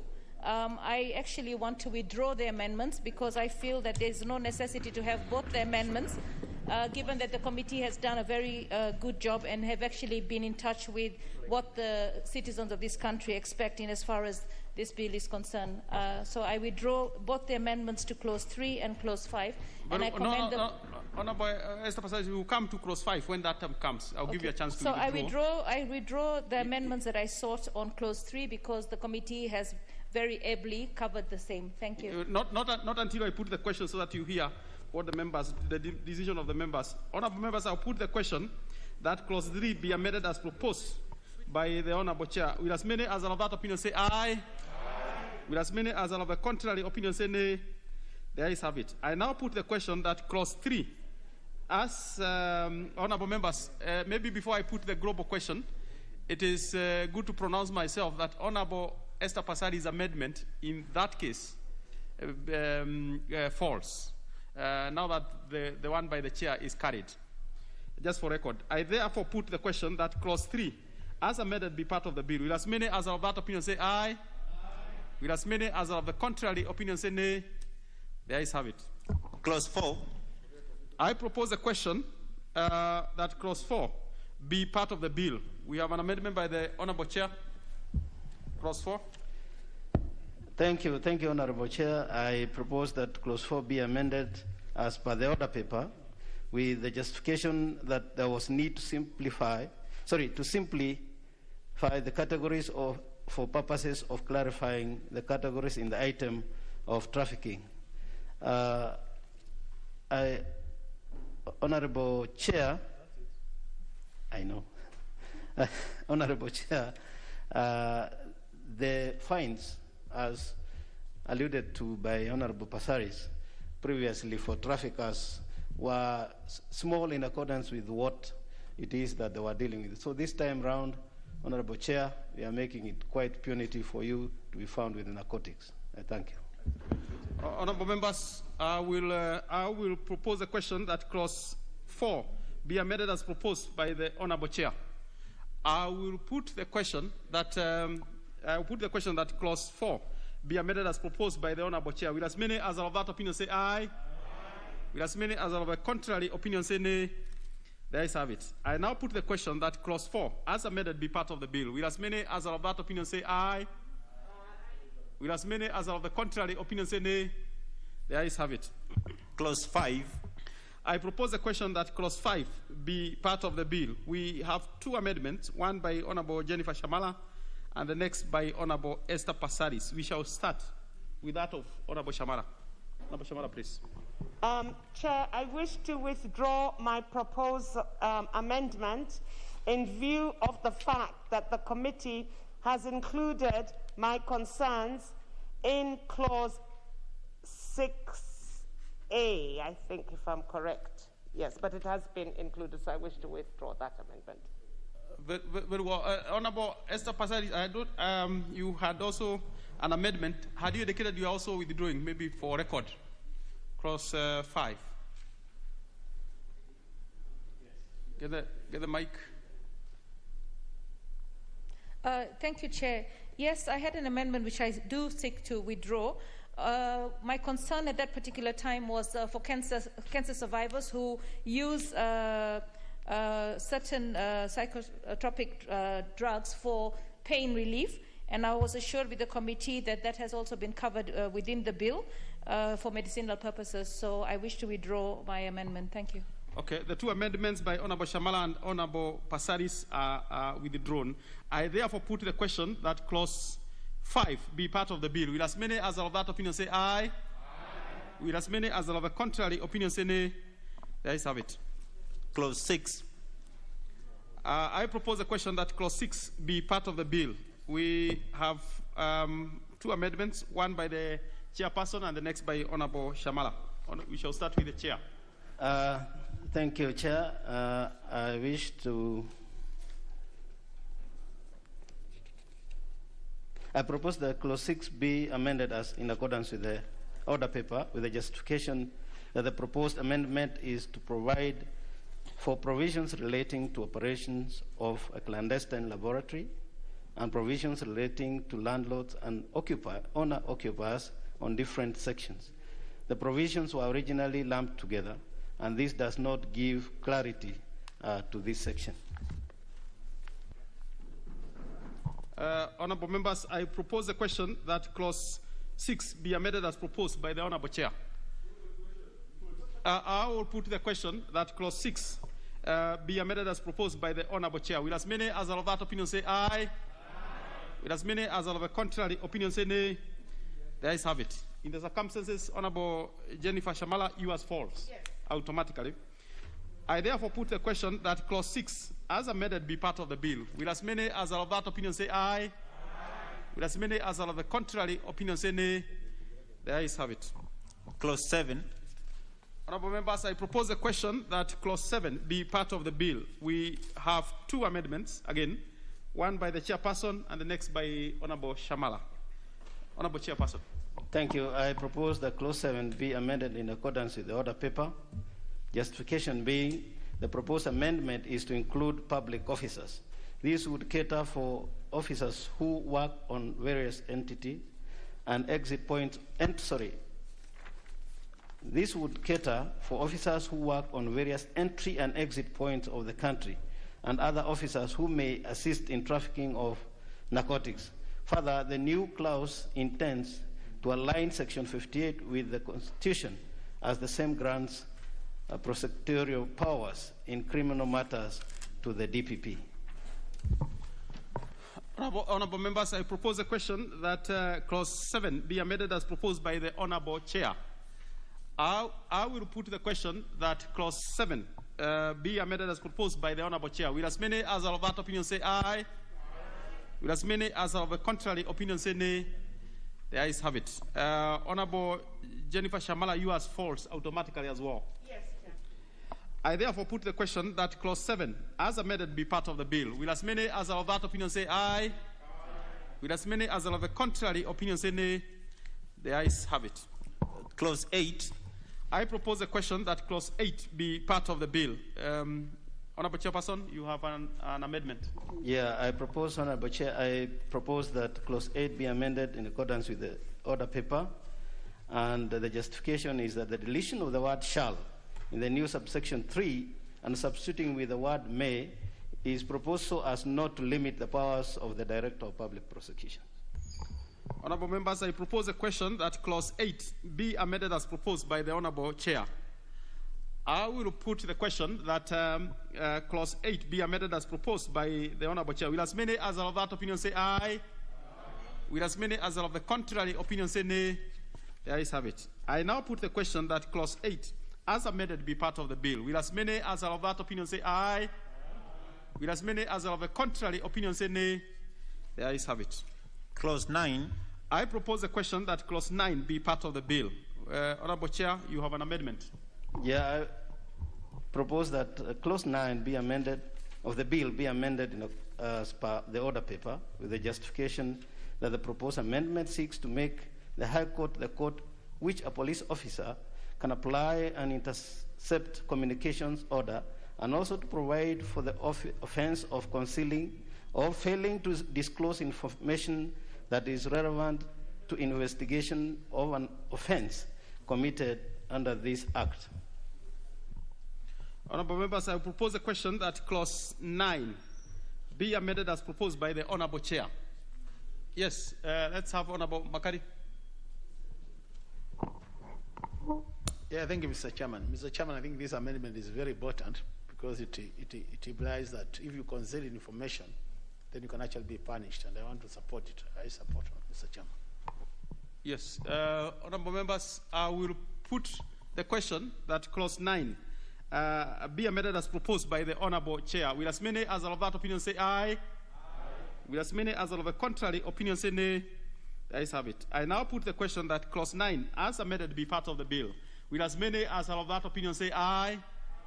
Will as many as are of the contrary opinion say nay? The ayes have it. Clause 10. I propose the question that Clause 10 be part of the bill. Honourable Chairperson. Honourable Chair, I propose that the bill be amended, Clause 10 be amended in accordance with the order paper. The justification being Clause 4B provides in detail for the offences relating to conspiracy. Therefore, Section 81B is repetitive, and that Clause 10C justification is that tramadol is an opioid with opioid-like effect. It's however abused as a prescription medicine. Therefore, there is need to list it as a controlled drug. And finally, Honourable Chair, Clause 10D, the justification being that at high doses, ketamine produces dissociate state with visual and auditory hallucinations. There is increase in recreational use, which has prompted for the drug to be listed as controlled substance. Honourable Chairperson, you're using very not so easy. I know you are a person of higher standards of education, but look, it's good to break down some of these terms. But I can tell the members are actually appreciating and understanding what you're saying. But anyway, that aside, honourable members, I propose a question that Clause 10 be amended as proposed by the Honourable Chairperson. I put the question that Clause 10 be amended as proposed by the Honourable Chairperson. Will as many as are of that opinion say aye? Aye. Will as many as are of the contrary opinion say nay? The ayes have it. I now put the question that Clause 10 as amended be part of the bill. Will as many as are of that opinion say aye? Aye. Will as many as are of the contrary opinion say nay? The ayes have it. Clause 11. I propose a question that Clause 11 be part of the bill. We have an amendment by Honourable Jennifer Shamala. Chair, I wish to drop this amendment in view of the fact, as the Chair just mentioned, the drug tramadol has been taken into consideration and been put into the schedule. Okay. In the circumstances, that is dropped. So in the circumstances, I put the question that Clause 11 be part of the bill. Will as many as are of that opinion say aye? Aye. Will as many as are of the contrary opinion say nay? The ayes have it.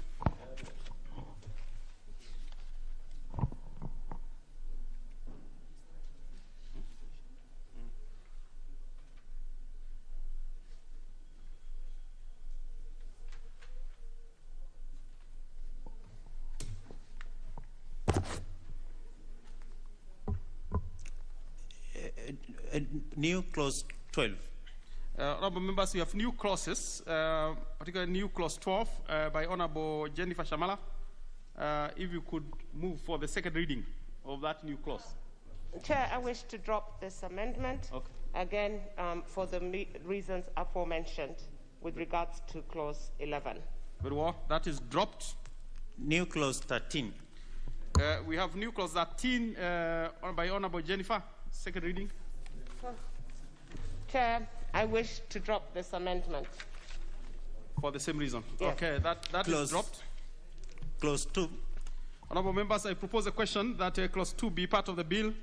We have two amendments, one by the chairperson, the next by Honorable Jennifer Shamala.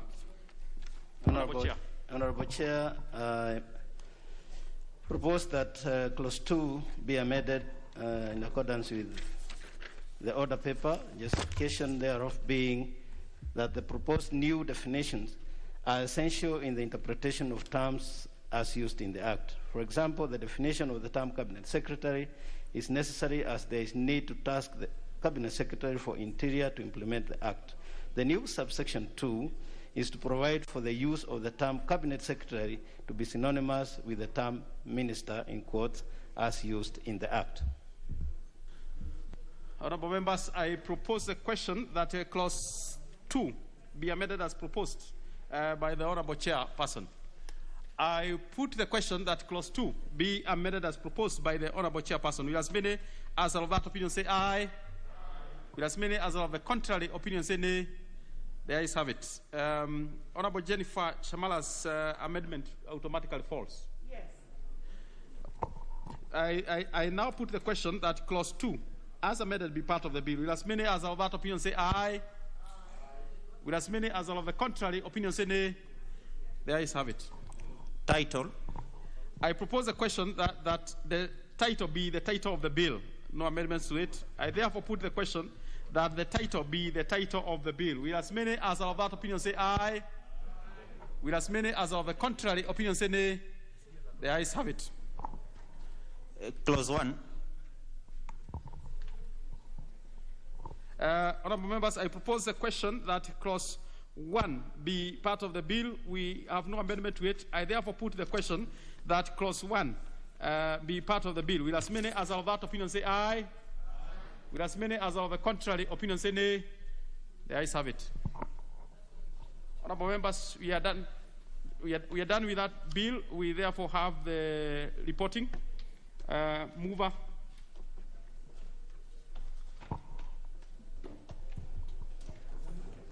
Honorable Chairperson, I beg to move that the committee do report to the House its consideration of the Narcotics, Drugs and Psychotropic Substances Control Amendment Bill, National Assembly Bill number 27 of 2020, and its approval thereof with amendments.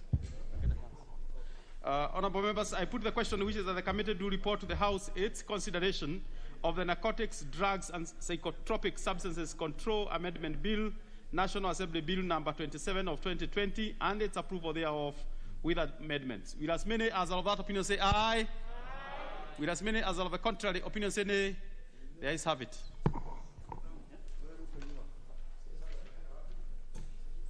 Honorable members, Mr. Speaker.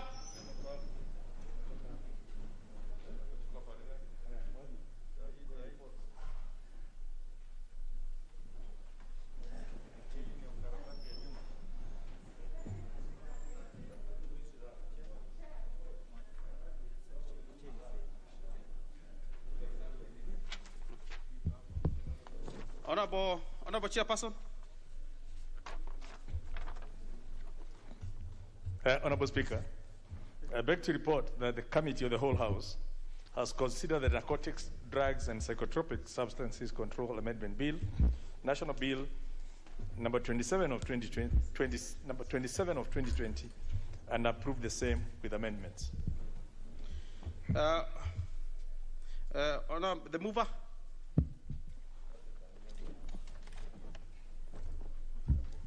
The mover must be you, Honorable Mwadi. Don't look at the whip. It must be you. I was looking for the second. No. Okay. Honorable Speaker, I beg to move that the House do agree with the committee in the said report. I also request Honorable Kaluma to second the motion for agreement with the report of the Committee of the Whole House. Yes, I thank you, Honorable Speaker. Honorable Speaker, this to me is the happiest day of my life. Honorable Speaker, the drug dealers in the country have only the assent of the President between them and the law. We've had cases Honorable Speaker, where drug dealers can easily pay the fine even if you put it at 3 times the value of the drug they are trapped with or they are caught purveying. Now, Honorable Speaker, in addition to paying 3 times the value, they'll also go to imprisonment for life. And Honorable Speaker, for our children around here, there will be now peace. Honorable Speaker, I'm so pleased. I will say more at the 3rd reading. I second. Honorable members, I propose a question which is that the House do agree with the committee in the said report. Honorable members, I put the question which is that the House do agree with the committee in the said report. Honorable members have confirmed that we actually have numbers here and also in the other holding spaces out there where members are. I therefore put the question that which is that the House do agree with the committee in the said report. Will as many as are of that opinion say aye? Aye. Will as many as are of the contrary opinion say nay? The ayes have it. Mover. Could you move for the 3rd reading? Thank you, Honorable Speaker. Honorable Speaker, I beg to move that the Narcotics, Drugs and Psychotropic Substances Control Amendment Bill, National Assembly Bill number 27 of 2020, be now read a 3rd time. And I also request that Honorable Makali Mulu seconds.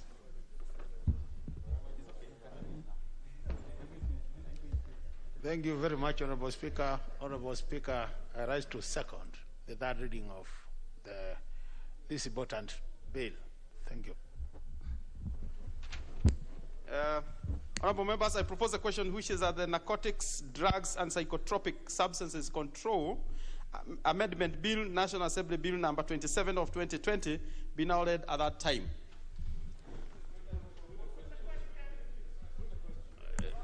Honorable members, is it the mood of the House I put the question?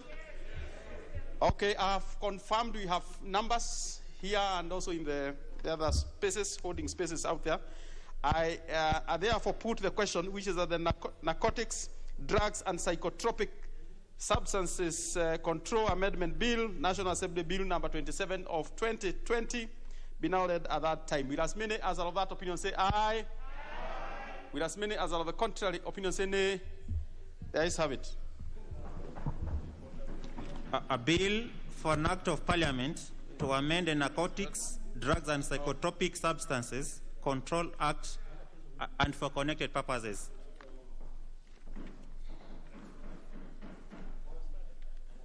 Next order. Order number 11, the Public-Private Partnership Bill, National Assembly Bill number 6 of 2021, 2nd reading.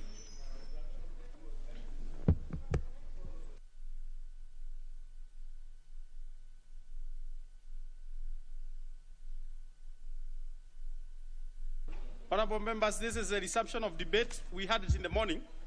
And Honorable Mutua Balasa, you had a balance of 4 minutes. Proceed. Thank you, Honorable Speaker. I just want to say, to pick it up from where I left it last time, and that I support this bill. This is a very important bill, Honorable Speaker. Previously, we are having various government entities struggling on how to mitigate against the very many issues that will come as a result of the projects that are being undertaken jointly by government and the private. So this bill seeks to streamline, Honorable Speaker, and provide proper direction and guidelines, specifically on the specific roles and the amount of money that each of various entities will be putting in a particular project to avoid misuse or loss of public funds insofar as this matter is concerned, Honorable Speaker. Honorable Speaker, I just want to thank the sponsor of the motion of the bill, that this is a bill whose time has come, and it intends even to attract more private partners coming in to partner with the government, because there exists a framework. Where there is no framework, private entities will shy away from partnering with the government on a number of projects, Honorable Speaker. But as I said when I began to support this motion, that I will be bringing in further amendments so that during the committee of the whole House, so that we can improve this bill to be able to herald a new era in terms of development, because when we have a bill that specifies how different entities will relate with the government, insofar as those joint projects are concerned, this will give more confidence to the private entities that are willing to come and invest in this country, Honorable Speaker. As you are aware, the government cannot meet the demands of the development requirements in this country, and it needs also the input of the private sector, input of the development partners, inputs of well-wishers to come and support the government in terms of advancing various development projects that are being done in this country, Honorable Speaker, and that this bill, once approved by this House, will act as a precursor that more investors are going to come and partner with the government to improve the life of the Kenyan people, that more development partners who are taking their development out of this country will begin to come back to this country. What is it? What is out of order, Honorable Kioni? Honorable Mutua, a minute. Honorable Kioni is on his feet on a point of order. Starting on order number 95. I wish to ask that the mover be called to reply for the reasons that I think we have exhausted debate on this bill. Okay. Well, when the Speaker is asked on that one, he has to confirm the mood of the House. But before then, let us be fair to Honorable Mutua to finish his 2 minutes, I think, that is remaining. And then I will establish that. Thank you, Honorable Speaker. Without very few remarks, I support this bill, and I ask my colleagues to support this bill.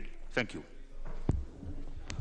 Order members, the Honorable Kioni did request that the mover now be called upon to reply. I would like to establish whether that is the mood of the House.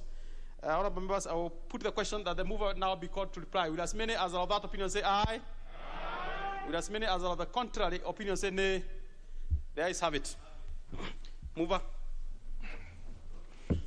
Honorable Speaker, I wish to thank you very much for this opportunity and thank the members for, first of all, turning up today for a special sitting to conduct the business, and we've done very well in the course of the day up to this bill.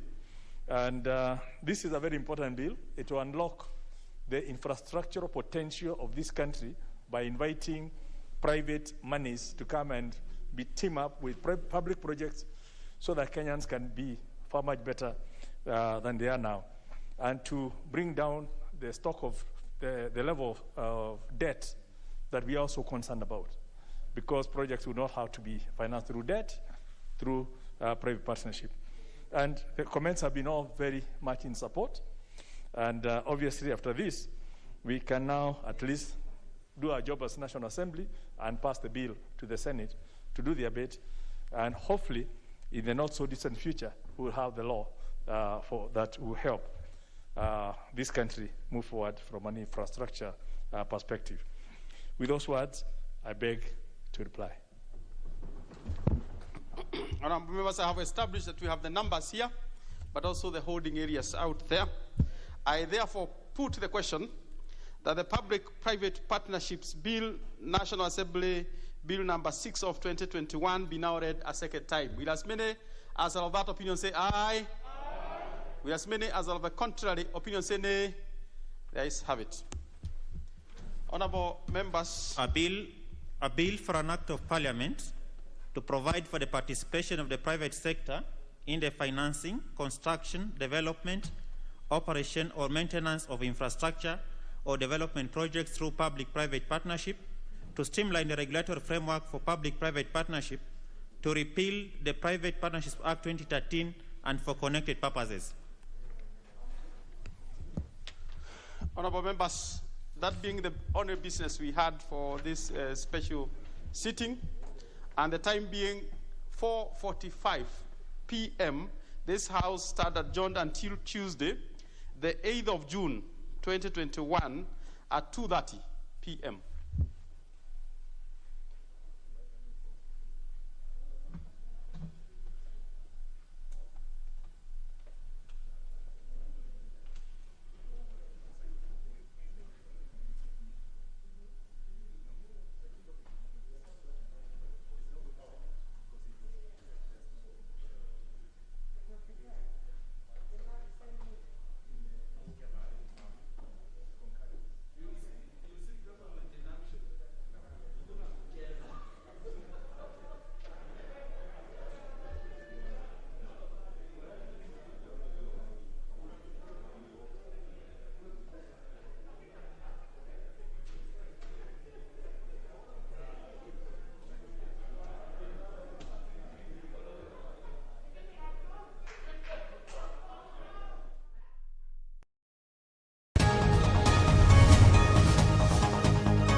Tonight on KBC Channel 1. You're really gonna take me? Yes, sir. You're afraid to take the bike you broke and fixed, huh?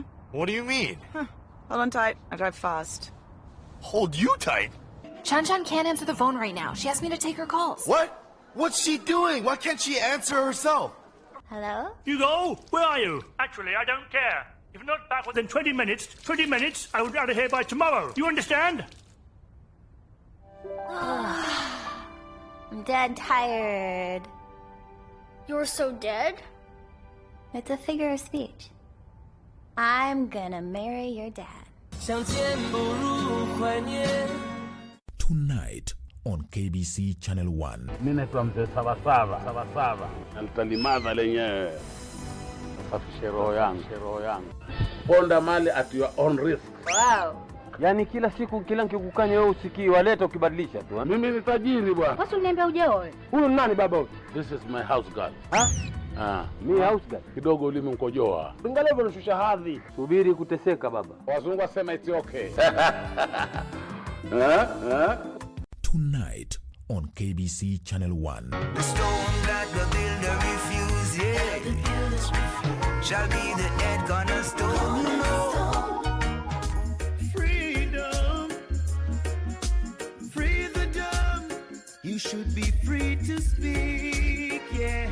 Say, only Jah can save. Who can hear? Who can help? Where will I go? What would I do? Who would I be without a woman like you? Oh, a woman like you. Next on. Kuna mashakili mengi katika dunia hii atuondole. Kuna COVID-19 ya corona ndo hiyo. Kuna shida, kuna maradhi, pesa imekosekana, maisha yamekuwa ni magumu, kila mmoja analia, wafanya biashara wanalia, wafanya kazi wanalia, watoto ndo hawa. Alhasil ni na Mwenyezi Mungu Subhanahu wa Ta'ala ndo mwenye kutoa riziki.